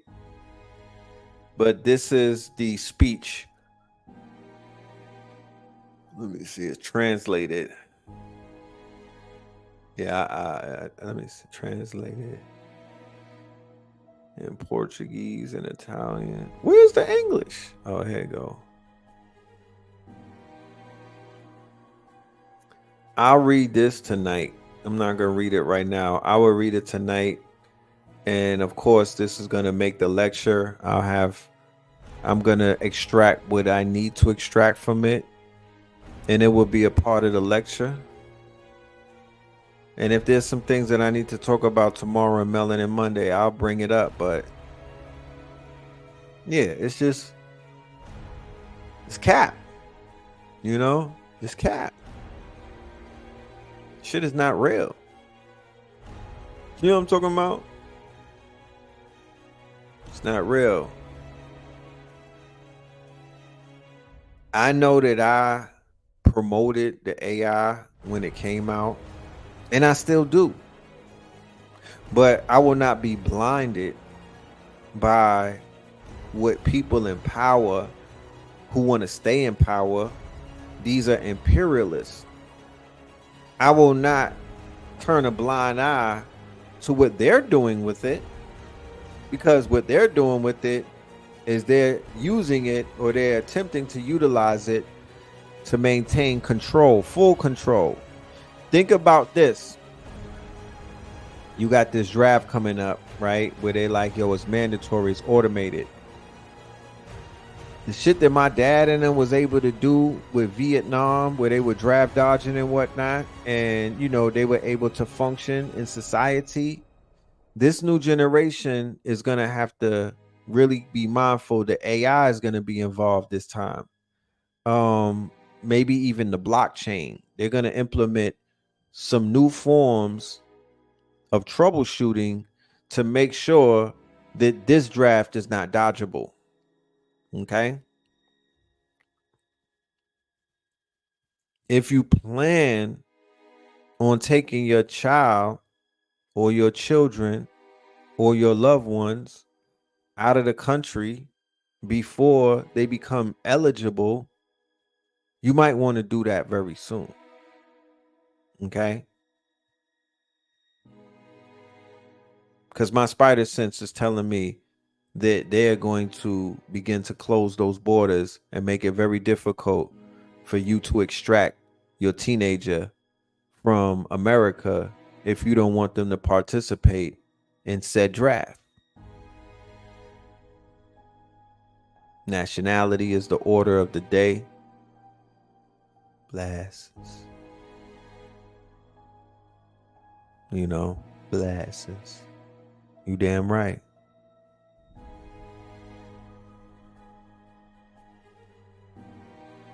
So this is serious. If you were to ask me the level of severity, I would say red alert, because our future is involved. And once again, they always keep us on our tippy toes. For 2 years, you know, they were threatening to stick a needle in babies' arms, teenagers' arms, young adults' arms. And then when we were able to wiggle out of that one and you know, make sure that everything is good on that end and be like, nah, we're going to hold the line. We're going to make sure that the babies are safe. Now it's this.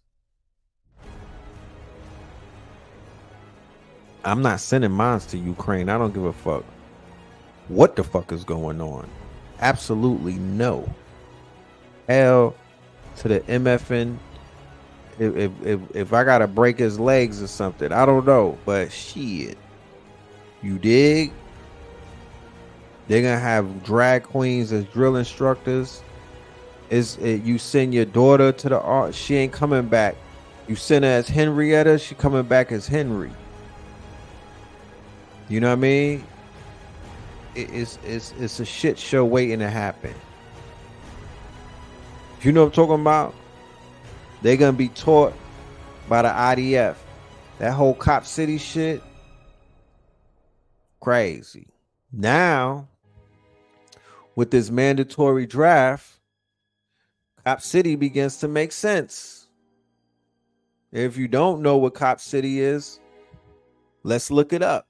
We're going to look it up together so we can learn together, right? Because when you think about it, they was talking about putting mad cop cities in different states.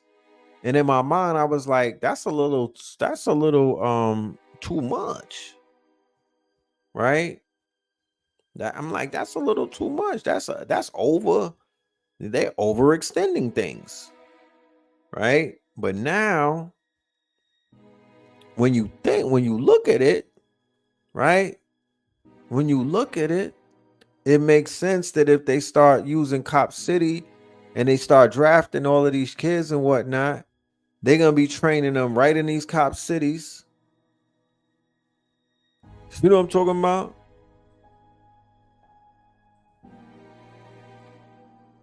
And it's like urban warfare, overseas type shit.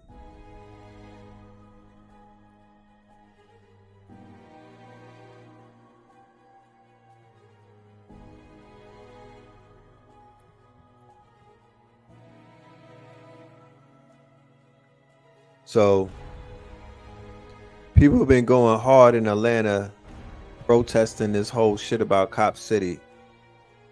This is not the article that I was necessarily looking for, but they are planning on tearing up, because you know Atlanta is an enchanted forest. You feel me? A lot of real estate, a lot of undeveloped land and whatnot. So they like, yo, they about to tear down a whole swath of land to build this goddamn Cop City. It's going to be a public training center, right? A police and fire department training campus and whatnot.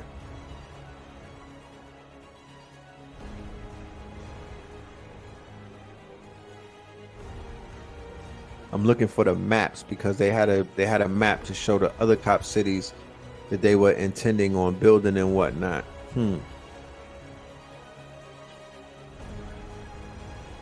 They not playing too. They hit They hit the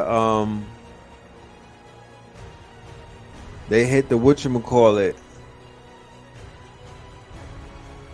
the protesters with a RICO. They hit the protesters, the people that were trying this shit from being built. They hit them niggas with RICOs, and these is all pale people.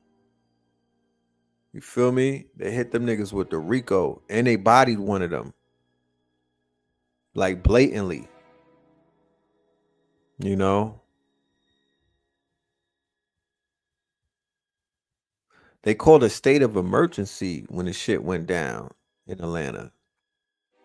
It was up. You know what I'm saying? It was up. So they used that to basically just make them public enemy number one.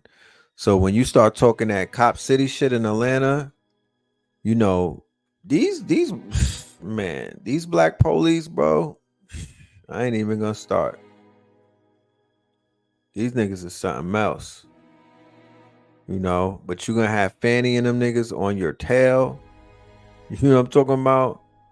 They're gonna they taking this shit to heart. I'm sure that there's a lot of money involved. So they're gonna take over 171 acres. Okay.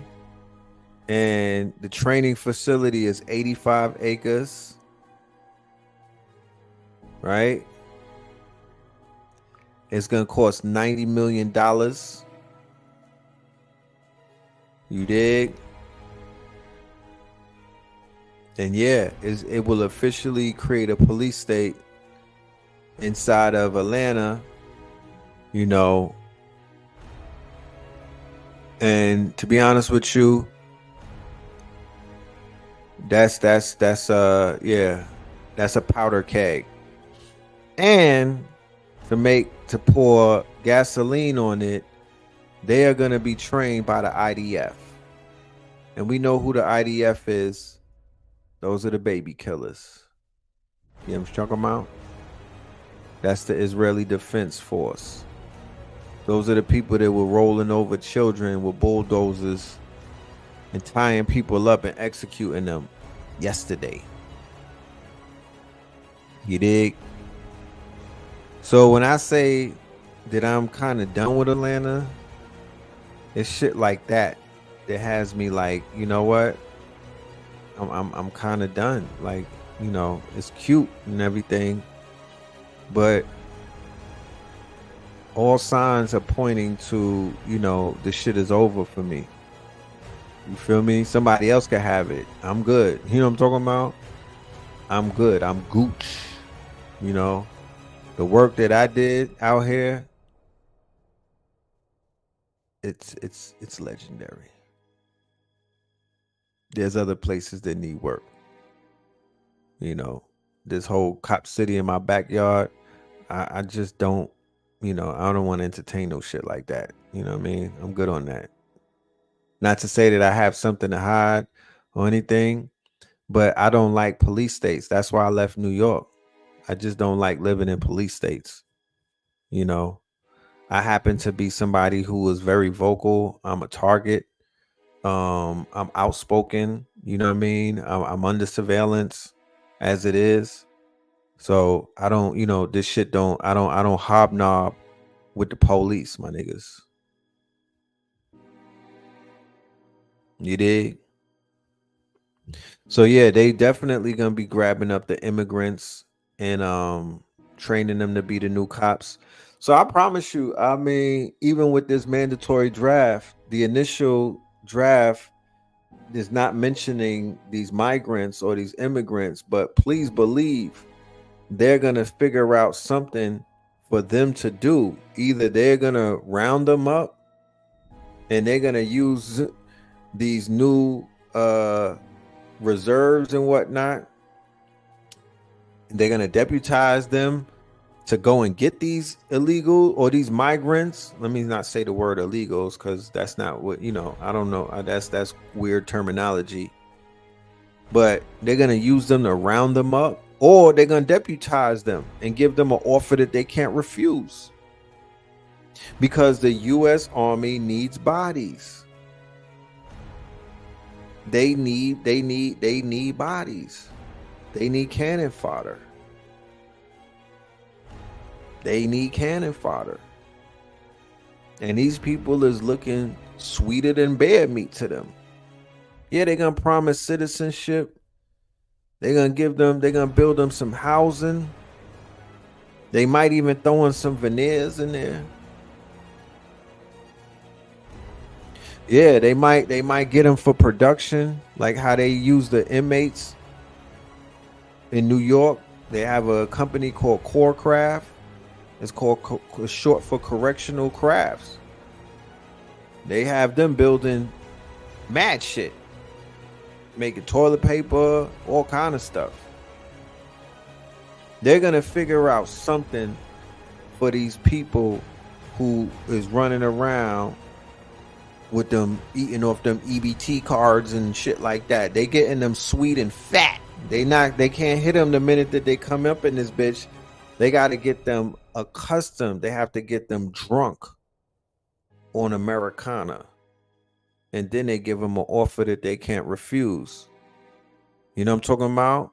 Once they get plugged in into the system, you get a few Atlanta thotties pregnant and whatnot, and you know, shit like that. And then they could be like, well, guess what, guys? We were thinking, don't let Trump become president. When Homelander gets in, you know what I mean? He gonna have them niggas on the gate. And then he's gonna be like, put on these red hats.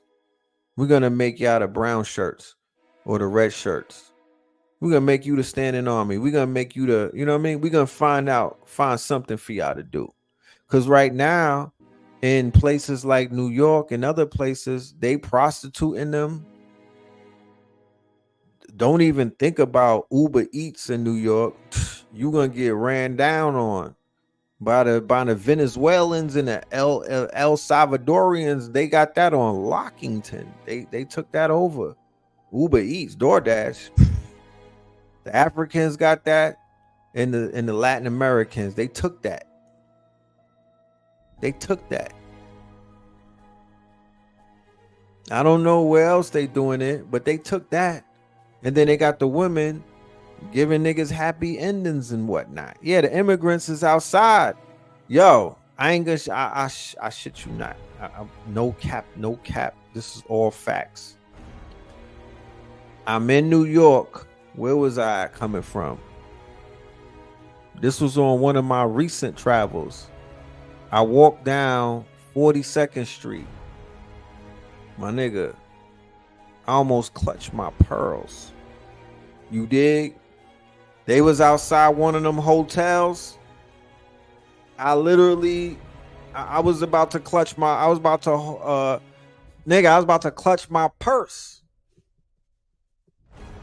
They was looking dangerous. They was out there blowing the za. They had 1,000 scooters. You feel me? It was just it wasn't like they was looking at me. They didn't single me out. I just felt the air. You know what I mean? It was the air. It was giving old school 42nd Street vibes. Like it was giving anything could pop off. My shit was on swivel. Yeah, they not playing. They not playing. See, I do Uber Eats. They got it on Smashington. Like I said, they not playing. They out there hitting licks. You know what I'm talking about? They out there hitting licks, and they taking over different markets and whatnot. I mean, it is what it is. New York is a get it how you live type of place. It don't matter if the Eskimos come out there. Them niggas is gonna sell ice slushies. Like, you get it how you live in New York. You spend 2 nights out there, you'll really figure it out. Look, you name nobody's gonna give you anything more, so they're gonna take. So you're gonna adapt. It's called adaptation, chameleon. You know what I mean? You're gonna turn into a chameleon. You're gonna adapt. So you either gonna roll or get rolled over. That's how New York gives it up. You know?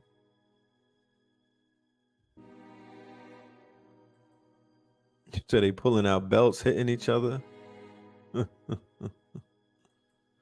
food banging. What, they food? They out there cooking up? They whipping up plates? What's going on?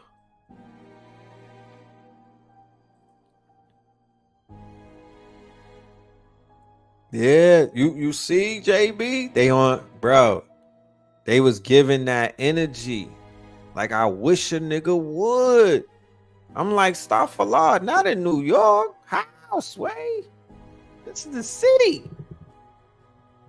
Niggas was like, man, that shit don't mean nothing. We will pack you up, put you in this suitcase, nigga. You will be in Venezuela tomorrow. You know what I'm talking about? They put niggas on UPS trucks. Be careful, bro. You know what I'm saying? Be careful. You feel me? Food trucks everywhere. Man, shit, man, this shit crazy. It is what it is, though. It's all part of this plan. This shit going down. When in Rome, you seeing the falling of the empire. You feel me? Don't cry. We just gonna build another empire. All empires rise and fall, but this one is a rap. This one is a Rappington. You know what I'm saying? Like, whatever it's gonna become, like I said, there is no more normal. The new normal is abnormal.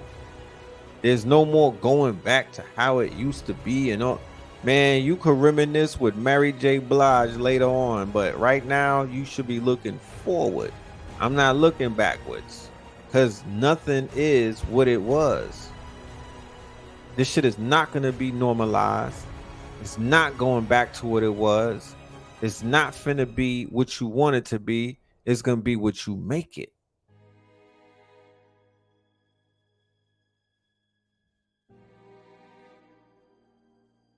In all fairness. You know? In all fairness. But they will be deputized or they will be criminalized. It's either one of the two.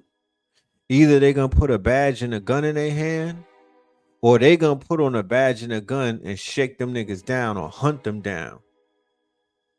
Because you know, the Trumpers, those Rust Belt,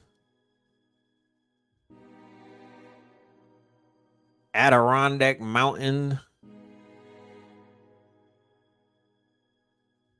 white fragility, living life in despair, trailer park trash type of people.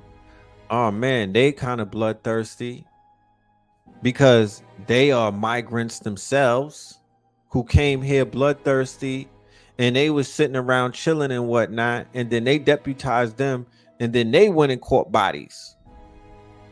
Keep in mind, that book Without Sanctuary, where they have all of them people getting lynched, a lot of those was migrants that was in those audiences standing around with them devilish looks on them faces while they had our people swinging from trees and whatnot. They're migrants. Them was migrants who came on them boats, dusty and dirty and whatnot, when they was all stuffed in them shits like sardines and shit like that, hanging off of them damn boats coming into Ellis Island. That's some of them right there in them pictures. That wasn't all white Anglo-Saxon Protestants. Them was migrants who basically cut their teeth by turning on us. We always are the welcome mats to these people who come up in this bitch. Because when you think about it, the people that took this land, the people that took this real estate, the people that are skeeting on the real estate, they don't want to give it up. So what do they continue to do? Flood the borders. Bring all of these people in. Bring these buffers in. Bring all this. It's almost like these are the people who are getting in the way from us receiving our true justice. And in their minds, because these are the children of migrants. These are the children of illegal aliens. These are the children of the colonizers. In their minds, they're like, yo, I would rather sink the Titanic then let these niggas become the new captains of it. So what they're doing is they're punching holes in the Titanic. They're purposely destroying the ship so it can sink, so they don't have to give you back this valuable piece of land. But one thing's for sure and two things for certain: you can't destroy the land. You can't destroy the land. The fuck? You can't destroy the land. You could destroy what you could destroy what you built. But if you really look around, they done buried all kind of cities underneath. There's cities on top of cities. You understand? They got cities on top of these cities. I was watching BMF season 3, and they kept bringing up Sherman, how Sherman burnt down Atlanta and whatnot, right? This whole thing about General Sherman, how he burnt Atlanta down. But what people don't tell you is that after he burnt it down, conspicuously, coinkadinkly, they built a whole new city on top of the burnt down city. But the burnt down city is underneath our feet. Why, Sway? How, Sway? You understand? Really got to start thinking about things. What are they hiding? What actually really happened out here? What really took place during the Silver War? Not the civil, but the Silver War. What really took place? You can't, Todd. You can't destroy America, but the fiction, it can go. This de facto corporation, oh yeah, it could go.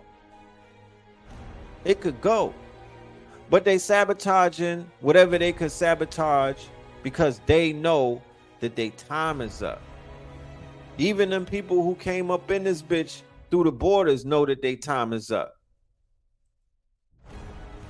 Rome is falling. Babylon is falling. Olympus is falling. When in Rome, do as the Carthaginians do.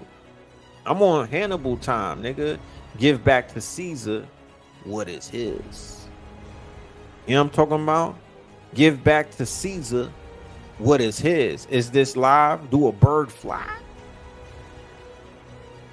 Give back to Caesar what is his. This ain't yours, or that ain't yours, or that other thing ain't yours. I don't want it. You want me to come and fight for you? Nah, that's Caesar, nigga. I'm good on that. I'm on my Hannibal shit. Not fighting for nobody, nigga. Like I asked before, where the warriors at? If I see you niggas get booted and suited and whatnot and go jump out of some airplanes for Uncle Sam, nigga, it's up. Cause you wasn't on warrior time when niggas called for you, but you're gonna let these people put you in the Death Valley. You're gonna let these people trap you and put your whole life in danger for what? What did they promise you? What did they promise you? They not even giving niggas no Hellcat SRTs. You're not even getting no SRTs if you sign up to these dudes. What are we doing?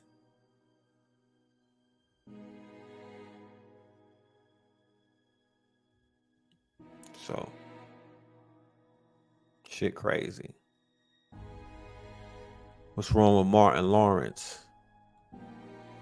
I don't know. You know, he's showing you, get off of that hard shit. Give back Caesar what is his. His coke, his crack, his pills, his liquor, his dirty ass thoughts. You know what I mean? Martin Lawrence is a lesson. Martin Lawrence is a lesson. That's what I'm learning. Because I don't want to look like that going down the line. It ain't how you start the race, it's how you finish it. I don't want to look like that at the finishing of my race. So we know that Marty Marr went to Hollywood and they turned his ass out. That's evident. That was evident when he was running around butt ass naked with a gat, talking about they was trying to kill him. You know what I'm talking about? Give back to Caesar what is his, even his women with that dog hair. You know what I'm talking about? Give him back his drugs. Give him back his GMO food. Give him back his processed foods. Give him back his religions. Give him back all of this shit that's really his, because we don't rock with Caesar. That was the commandments that they gave to the Moors. And if they follow that respectfully, they gonna be all right. But if they don't, then you a Roman in Rome. And Rome is falling. So what else is there to say? There's nothing else to say. You see it falling. Diddy is falling. Shit, even Ye is falling. He's not a Carthaginian. Got too much Roman in him. You know what I'm talking about? Jay is falling. Ye is falling. They coming for Beyonce next. You know, all of these false idols. You know what I'm talking about? All of these false idols. This shit is a self-cleaning prophecy.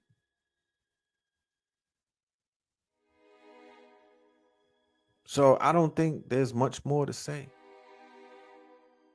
Like I said, tomorrow we got Blue pulling up. We gonna cook. You know what I'm talking about? Russia is docked 90 miles from Florida. And Joe Biden, or Joe Biden, is in Italy. And Trump is running around. I don't know if Trump was like that, he would have got on the boat and went and met one of them submarines. Like, if you niggas don't get up out of here, how do we purchase when in Rome? Thank you for asking that. The link is in the bio. But I'll do you even one better. I'll just drop it right here for the family to take full advantage. If y'all get it tonight, I'll give you a free, what was the last lecture that we did? I will give you the American Gods as a free lecture. So you could rock out American Gods as you wait for the 30th to pull up and get some insight, because we cover a lot of information in the American Gods. Okay, part 8. So if Trump was about that life, right, he would have pulled up. I'm not saying that he gonna go and get in a fishing boat and go to where the Russians are at, but you would get on the phone with Vladimir, or you would just say something. He ain't saying a word, and they're literally 90 miles off the coast. Like, that's some shit that they got to deal with. You know what I'm talking about? That's some shit that they got to deal with. Yeah, ain't he cool with them? I thought he was too.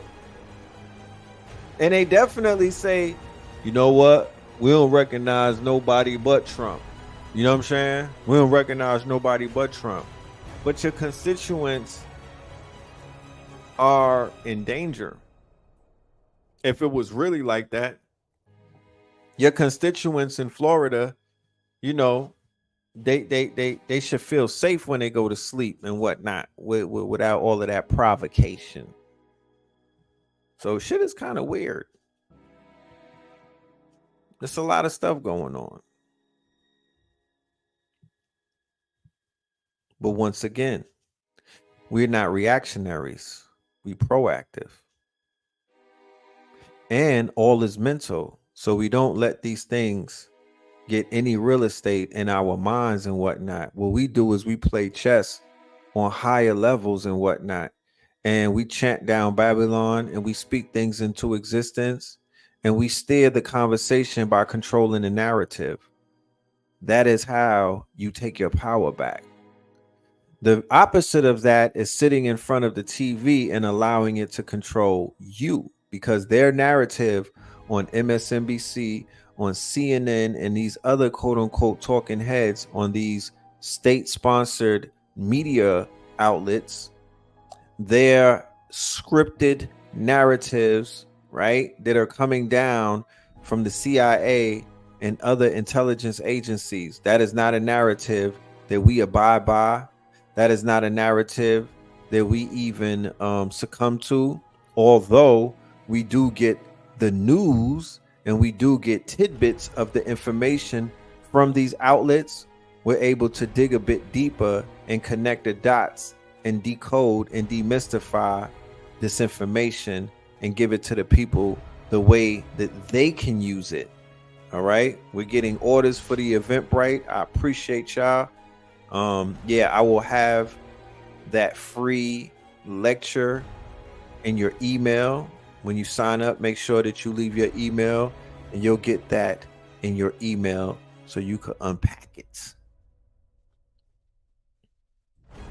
And when you elect Trump, you will see how big of a puppet he is too. Now, what I can do is I could play this video that I made. I made 2 videos today. I was working very hard, pause, during Father's Day, because, you know, the work doesn't stop.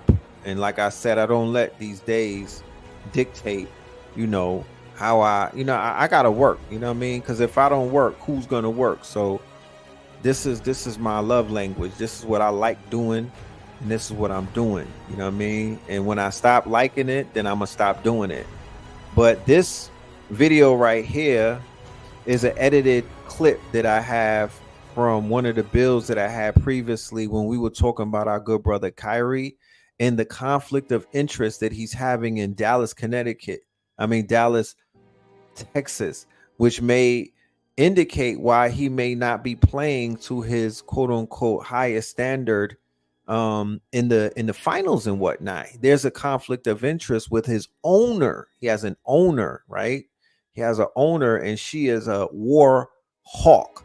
Okay, she is a war hawk. She has blood on her hands.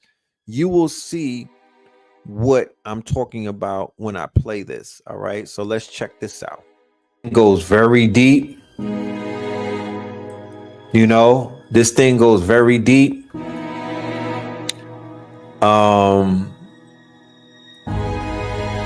They're not really talking about this lady, and to show you how the NBA be hiding shit, she went ahead and put melanated people in her front office to throw off anybody who may not be really astute, right, to the politics of what's taking place. But let me show you something real quick. Let's read together, guys and gals. Let's read up on this thing. So there's an article that just came out, how Kyrie Irving's pro-Palestine view could be a problem for the Mavs' new Israeli owner, Miriam Adelson. The Maverick star is a fan favorite, but he may have to convince the new owner that he's a team player, given his recent comments about Israel, right?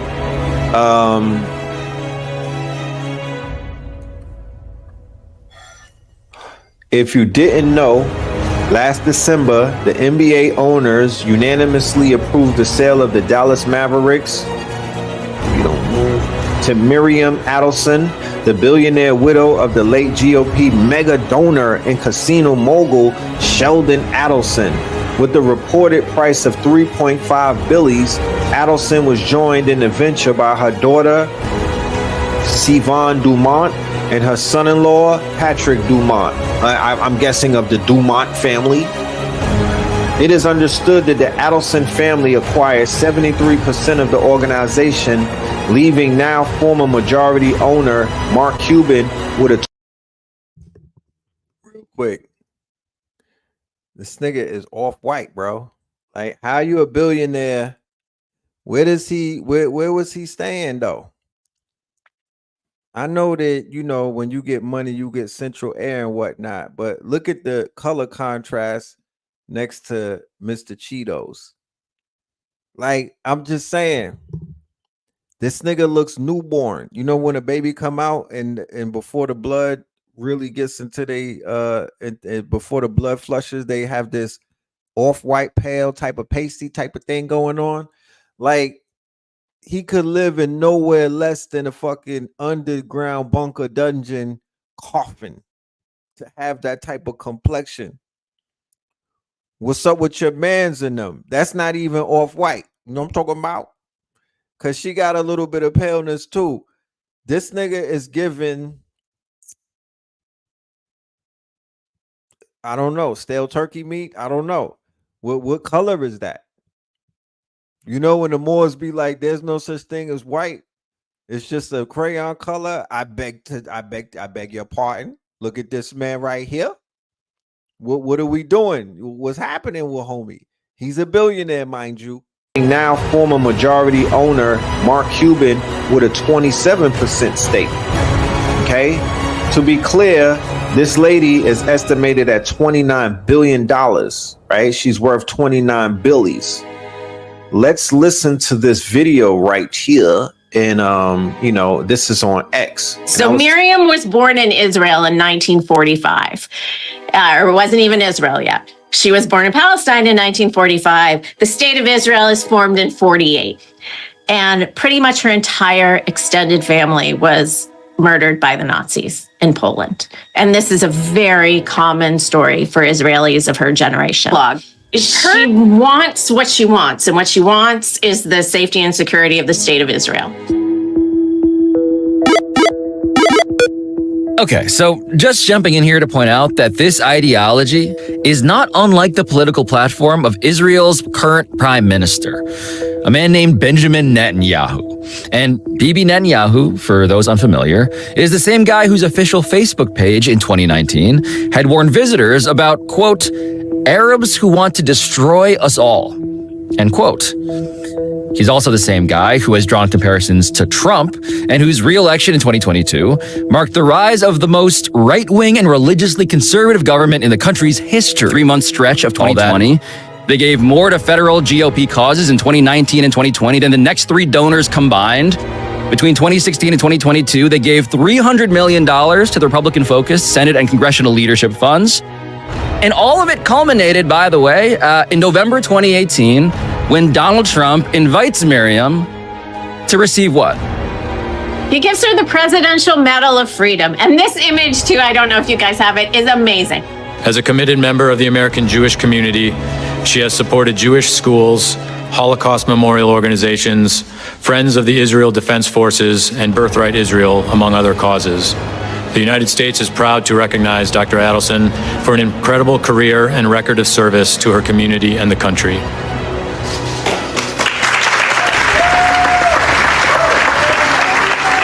He's literally like clasping this medal around her neck just for giving money. Like the prestige of the medal, the importance of it, it's just all diminished. This is just like, you're my biggest donor. Thank you. Period. End of story.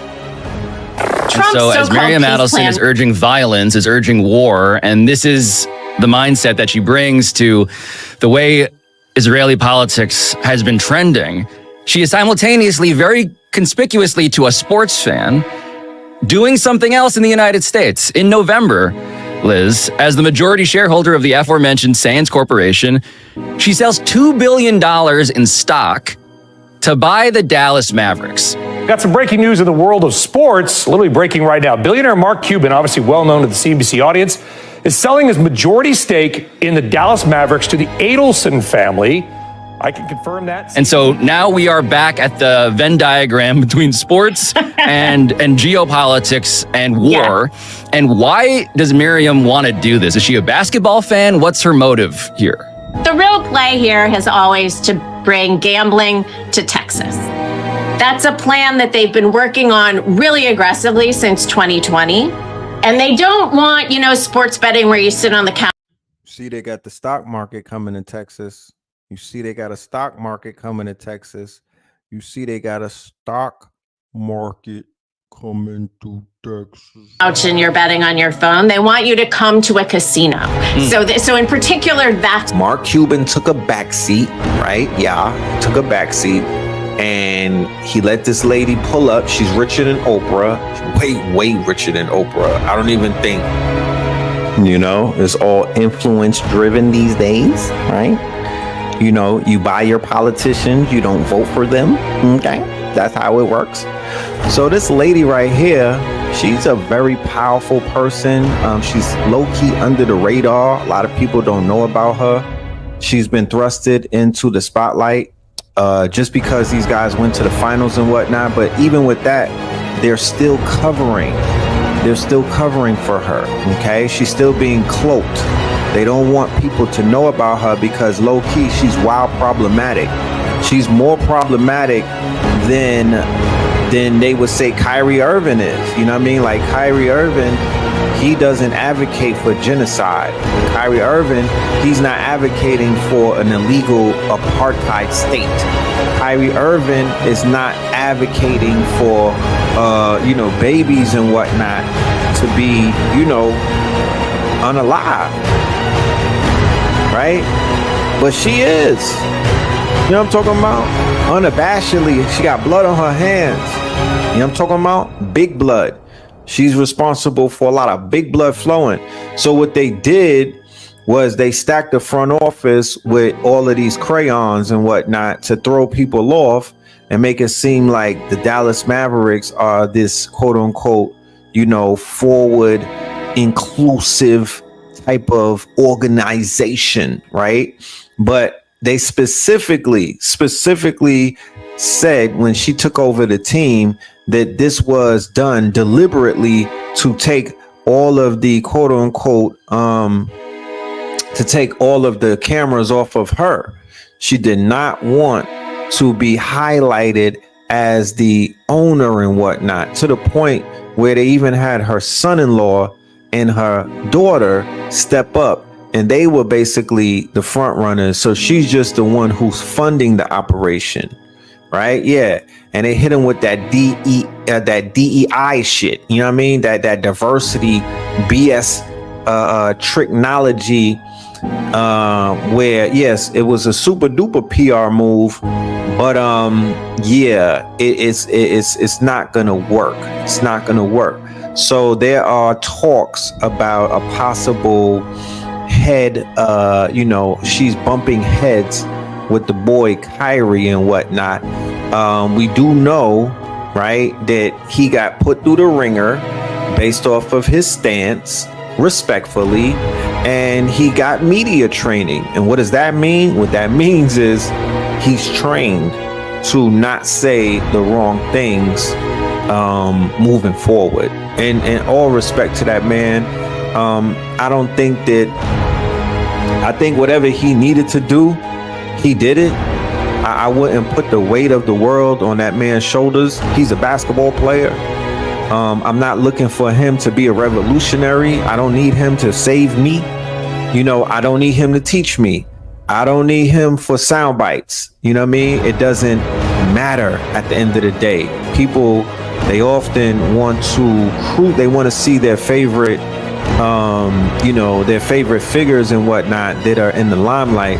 They want them to be crucified. They want actors, athletes, and artists and whatnot to pledge their allegiance to their cause.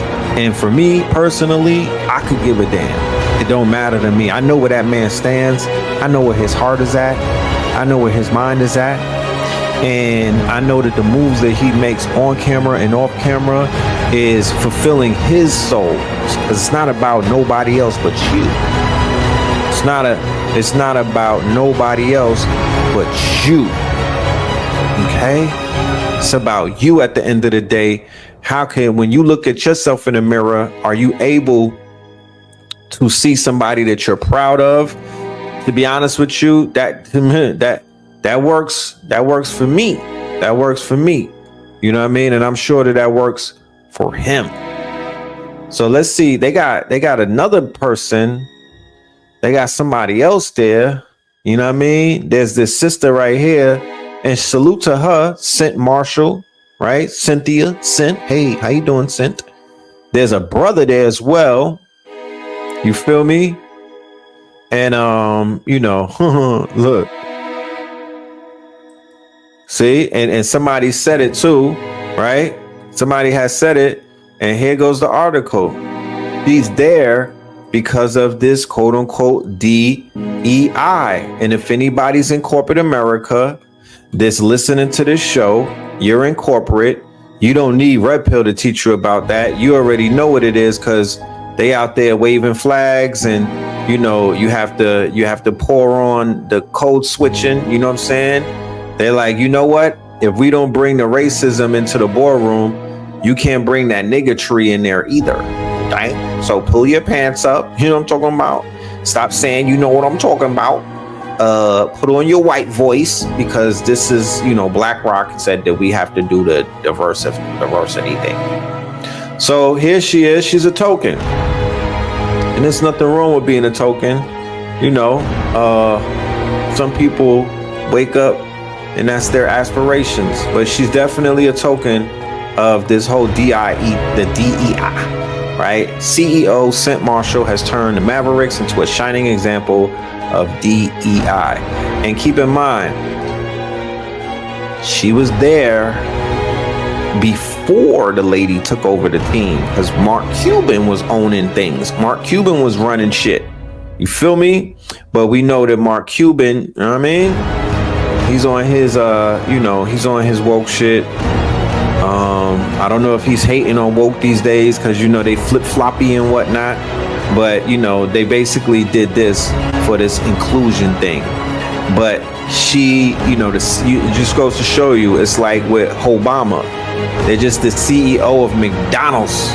They don't run things. They're not the owner. There's a powerful connotation in the term owner. They can't really get past the owner. If you're the owner of somebody or the owner of things, we say ownership is key. So these people are not owners. They're just glorified help. Yes. When in Rome, Sunday, June the 30th, 8 p.m. Red and blue pillow. Yeah, we're gonna cook on that one. I mean, it's given. It's given. We don't even got, you know what I mean? It's given. By the time the 30th comes, man, it's gonna be some miraculous shit to talk about. I just could feel it in my chromosomes. Like I said, it's already heating up. We made the announcement, and then they went ahead and reinstated the damn draft. If that ain't Roman, then what is? They building up the Roman army with these children. They Rome is trying to do this last stance. I got some good news though. While we was watching this, I got an email that came through, and I want to thank everybody for being here. Yo, it's just that good vibe. We got good vibes. I like this dark, this blackout shit. It's just a good vibe. Like, we vibing. It's Father's Day, and they gave me a Father's Day gift. Check this out. They sent me the email and said, we reviewed your appeal for the following, and we took another look, and we could confirm that your content does not violate the community guidelines, and they gave me my video back. What? Look at God is good. Woo, woo. Look at that. God is good. So now I'm going to play it. You know what I'm talking about? Hey, I'm going to play the video, because I'm proud of this one. I put my elbow in this one right here. I was working this thing, man. I was working this thing out. So this is an edited video. This is one of my other clips. I'm liking this thing right here. I'm getting heavy into the content. That's like, that's my therapy. That's just my therapy. We entered the months of no, Jason is July. Are we in July yet? I can't even keep up. We're not there yet. We're almost on the heels. Okay, so the 30th will be the last day before Jason starts. Yes. So we are doing When in Rome on the heels of Jason. Damn. I might have to rename this shit to When in Rome Jason. You feel me? And then we do a follow-up, because that's where we at with it. This is gonna be an interesting Jason on for 24, Jason 24. This is gonna be turned up. It could be turned up for a good reason, but it's gonna be turned up. You know, it's given. You know the energy is out there. It's given.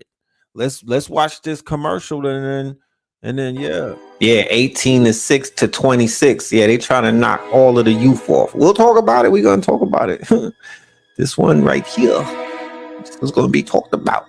And they want the sisters too. All you Henrys, you want to be Henry and not Henrietta? Well, nigga, they got something for you too. They got some fatigues. All of you shorties out there twerking on top of the cars and whatnot, go to war. Go to the war. Go to the front lines. Go to Russia. We don't want you anyway. Denver, Colorado. That's what Uncle Sam is saying, not Uncle Phil. You know what I'm talking about? I had something better for you, but obviously the American government is sick and tired of you niggas, and they ready to cut the fucking numbers down. Monkey in the middle.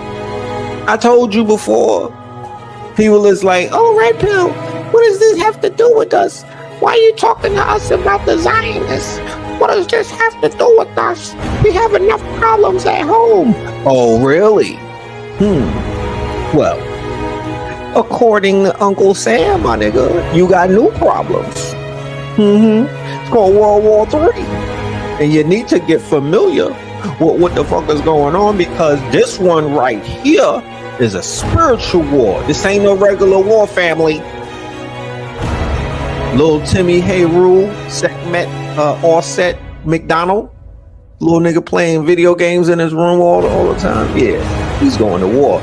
But this war right here is gonna be on a video game type of level. They playing VR, AR. It's gonna be like Call of Duty. And you know they got 3 years old, they got a little 3-year-old spanking niggas on Call of Duty right now. They nice with it. They flying drones, they doing all kind of stuff. Call of Duty, war. What's all of the video games? Those semi-simulation video games. Oh, they ready for war. Modern warfare. Oh, they've been training you little guys. Oh man, damn. They've been waiting. They've been getting you right. War's here. Russia's on the border. Yeah, war is here. You better study some geopolitics and understand what the hell is going on around the world, because they just made this thing a global thing. They got deals with the Ukraine for 10 years. They out here washing money. They over there killing babies and whatnot, blowing grandmothers to smithereens in Rafah, Gaza. Oh man, they want to get your baby's hands dirty. You know what I mean? Same thing was taking place in the 60s when the people were waking up. And what had happened was they sent them niggas to the war and got them knocked off. Remember that? You seen dead presidents? Young, beautiful black men with afros and whatnot was waking up to their black power. They were realizing that the government was a joke. To be honest with you, them niggas was woke. Remember that? In the 60s? And then Vietnam swallowed them up. And then they came back home, dope fiends. And then they put them on that boy. And then that boy turned into that girl. And then that girl turned into that crack. Yeah. Reaganomics. So they've been saying that they got to cut the numbers down. They've been saying that the useless eaters is getting out of hand. They've been saying we don't have nothing for this younger generation. The jobs are scarce. We giving it to AI. So what else you think they're going to do? OnlyFans is crowded. You're going to war. Not only are you going to war, you're going to nuclear war. Not only are you going to nuclear war, you're going into the AI war. You fighting robots. You fighting against drones. You fighting against autonomous robots. You fighting against humanoids. You fighting against cyborgs. Oh man, they're gonna make this. Whew. Man, I'm thinking this might be a little 10-year war. Yeah, they sending all them niggas wearing the shiesties. Y'all going to the military. You know what I'm talking about? You niggas with them poo shiesties on and them black Air Forces. Yeah, they got something for you niggas. Society is too ratchet. It's bottomed out. Too many useless eaters. And they done brought the immigrants up in this bitch. The buffer nations to replace you, right? Because they're a little more obedient. They can be programmed. See, they not as woke as you are. It's the problem. It's you niggas got too woke. Same thing that happened in the 60s. You dig? Same thing that happened in the 60s. This is from a playbook. But we'll do a more deep dive on it as we progress. We'll do a little more deep dive. Let me take you to an article for the people who might not be familiar with what's going on. You just hear me, you might think I'm rambling. House lawmakers propose plan to automatically register all men for potential military draft upon turning 18. So this was on May 24th while people were distracted, worrying about what's going on at Drake's house. While people were distracted, focusing on Diddy in the hallway with Cassie, they was out here pushing bills and pushing P. You know what I'm talking about? Where people were distracted, trying to figure out what's going on with the big slime and whatnot. Hey, they was like, let's squeeze this one through while nobody is watching. This should have been a little more, should have made more noise. You know what I'm talking about? Where are our congressmen, our constituents need to know? You know what I'm talking about? The constituents need to know. Because this involves our future.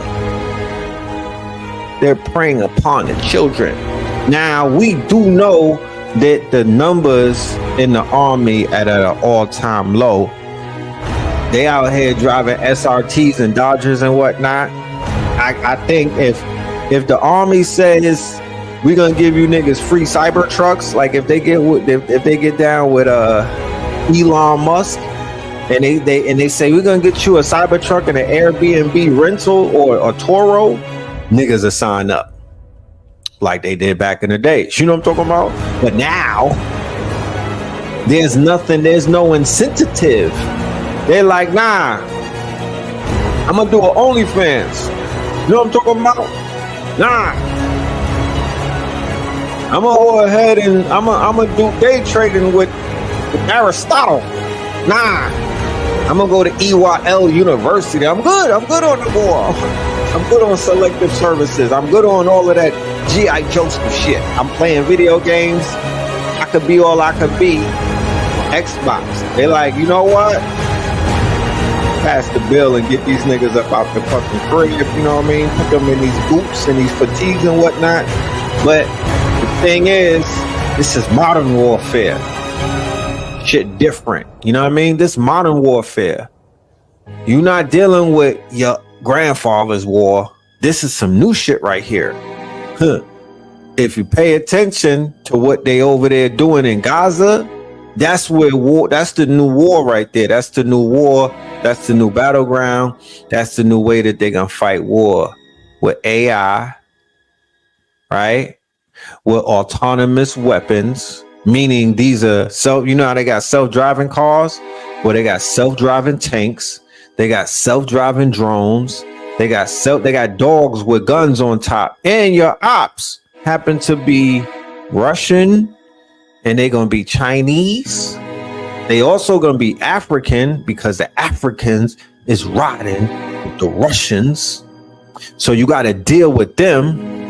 Then Russia also is linked up with the Caribbean by way of Cuba, Venezuela. So they're going to go to war with Argentina. All of the pieces is being laid out before your very own eyes. They over there right now in the G7 summit preparing for war. But if there's one thing that I could agree with, and I wasn't quote unquote born yesterday, so I know a remix when I see one. I know a setup when I see one. I don't trust no European. I don't give a fuck where they from. I don't trust no group of Europeans who are trying their damnness to hold on to power. I don't trust the Russians. I don't trust the Italians. I don't trust the goddamn Spaniards. I don't trust the French. I think they all together. I think they all are in bed together. I think they all are working in tandem and whatnot. And I would say this, that it is to their advantage if a large contingency of melanated people on this planet were to just were to be taken off or taken out. That's something that will help Russia. That's something that will help, they want population control. These Europeans, I don't care where they from. None of them. I don't care what country it is. I don't care what their ideology is. I don't care what their politics is. There's none of them that are comfortable with their country being taken over by black men from Africa or you niggas from America. The passport bros and all of that. Nobody is cool with that. Nobody is ready to give their daughter up to some nigga who came to their country on a goddamn inner tube. That part.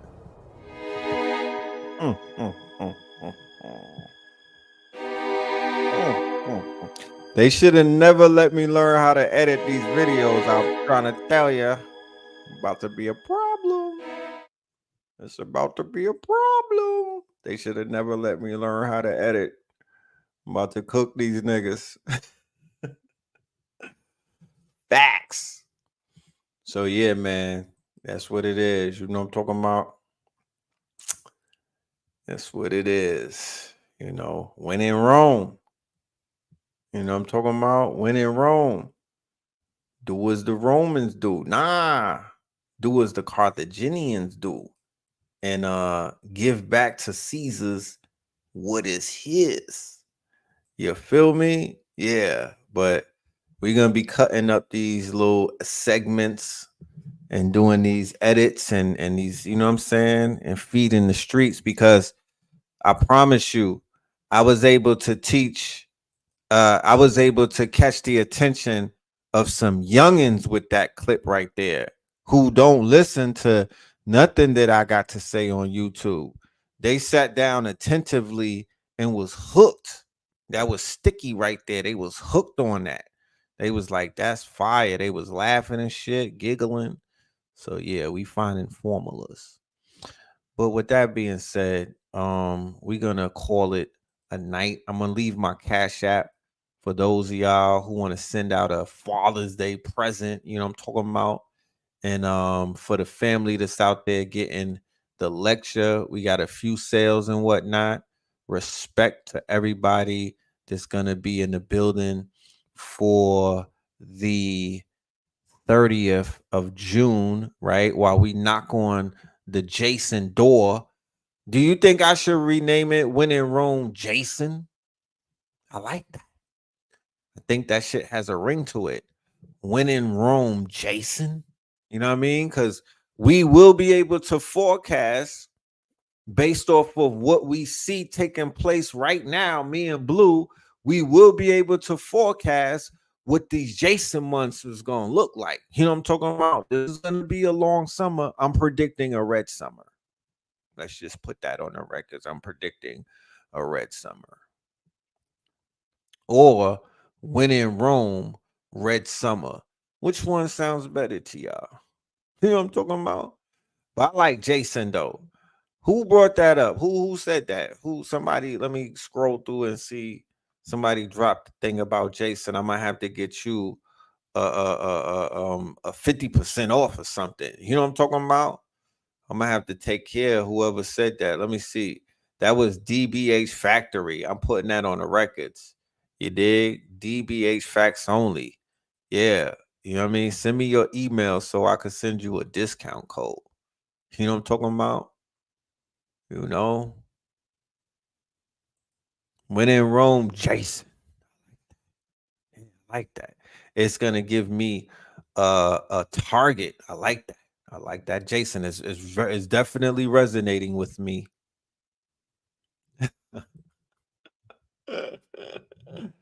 Replays. Come on, man. I said that.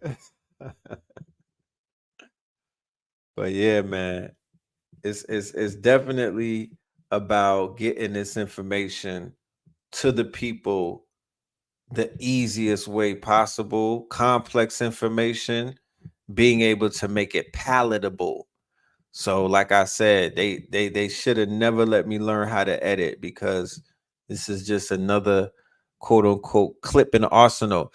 I mean, to be honest with you, going all the way back to when we first started our channel in 2008, that's what we was doing. We was known for editing. I actually had an editing war with somebody who was in the community who was out there.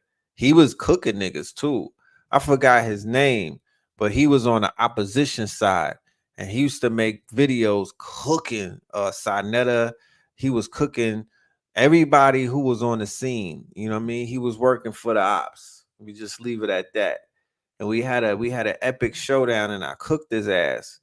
I put a clip in there when remember when Luke was burning Darth Vader on the motherfucking he had killed Darth, he burnt him up at the end. He put him on a like a bed of wood and burnt it up. I had to burn him up. But yeah, we returned into our former self. You know what I'm talking about? Yeah, we were gonna return to our former self and get this editing thing together. But yeah, let me not talk you out to death. We are reaching the 3 hour mark. This is one of those shows right here. This is one of them ones. I appreciate everybody's time tonight. For the fathers out there, if you came in late, we definitely did a Father's Day dedication, a livocation to all of the Babas and whatnot. You know, it don't matter your age, it don't matter anything. You know what I mean? Where you from, and we don't get caught up in none of that BS. You know, where you at, where you from is where you at. You ain't where you're from, is where you at. Even if you are a father who might not be doing his best father duty, there's always time to turn it around. I opened up the show saying that I was looking at the brother Kai Sinet, who is a streamer, and he brought his father, who is he's 50 years old, and him and his father did not. I don't even think the father was in his life like that. Feel me? But that did not stop this young man from having a wave. He's the most successful streamer alive right now. He's making millions upon millions of dollars just doing what he's doing. And I like looking at these young men have fun. Like, that shit helps me in my psyche. It's therapeutic, because if you're not having fun, then why are you doing this shit? If you're not enjoying life, if you don't have your friends around you and y'all not making the best out of this shit, then reevaluate some things and fix it, because you should be having fun. Even doing what I'm doing, people might think, oh, the information is so heavy and it's so, no, nigga, this shit is fun. This is fun. I love learning, and I love teaching more than I love learning. And I just love to, I love to engage. You know what I mean? That's just me. I'm extroverted, so I don't have those type of hangups. I love to engage. I love to communicate, and I love to learn. I love to hear things that's feeding me. You know what I mean? I just don't like fake shit. You know what I mean? I don't like flattery. I don't like fakeness. I don't like unnecessary cap. You feel me? But looking at that young man, it was like, you know what? Because I'm more the father than the Kai Cenat. I'm close to the father's age. So it's like it just showed me because they had a few of the people. It was not just Kai, it was like 5 of them, and they was bragging about their fathers. And they was like, yo, my father's fly. Look at my dad. And you know what I'm saying? And asking it, do I look like my dad and stuff like that? It's like, you know, I got to see from a father's perspective that we looking at these children, and these are our children. These are our children. These 16 and 17 and 18 and 19 and 20s. These are our children, bro.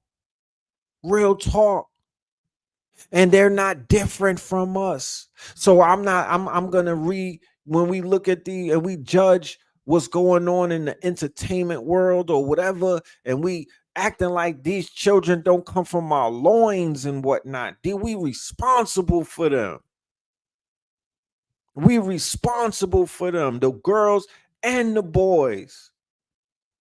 If they out of order, it's because we out of order.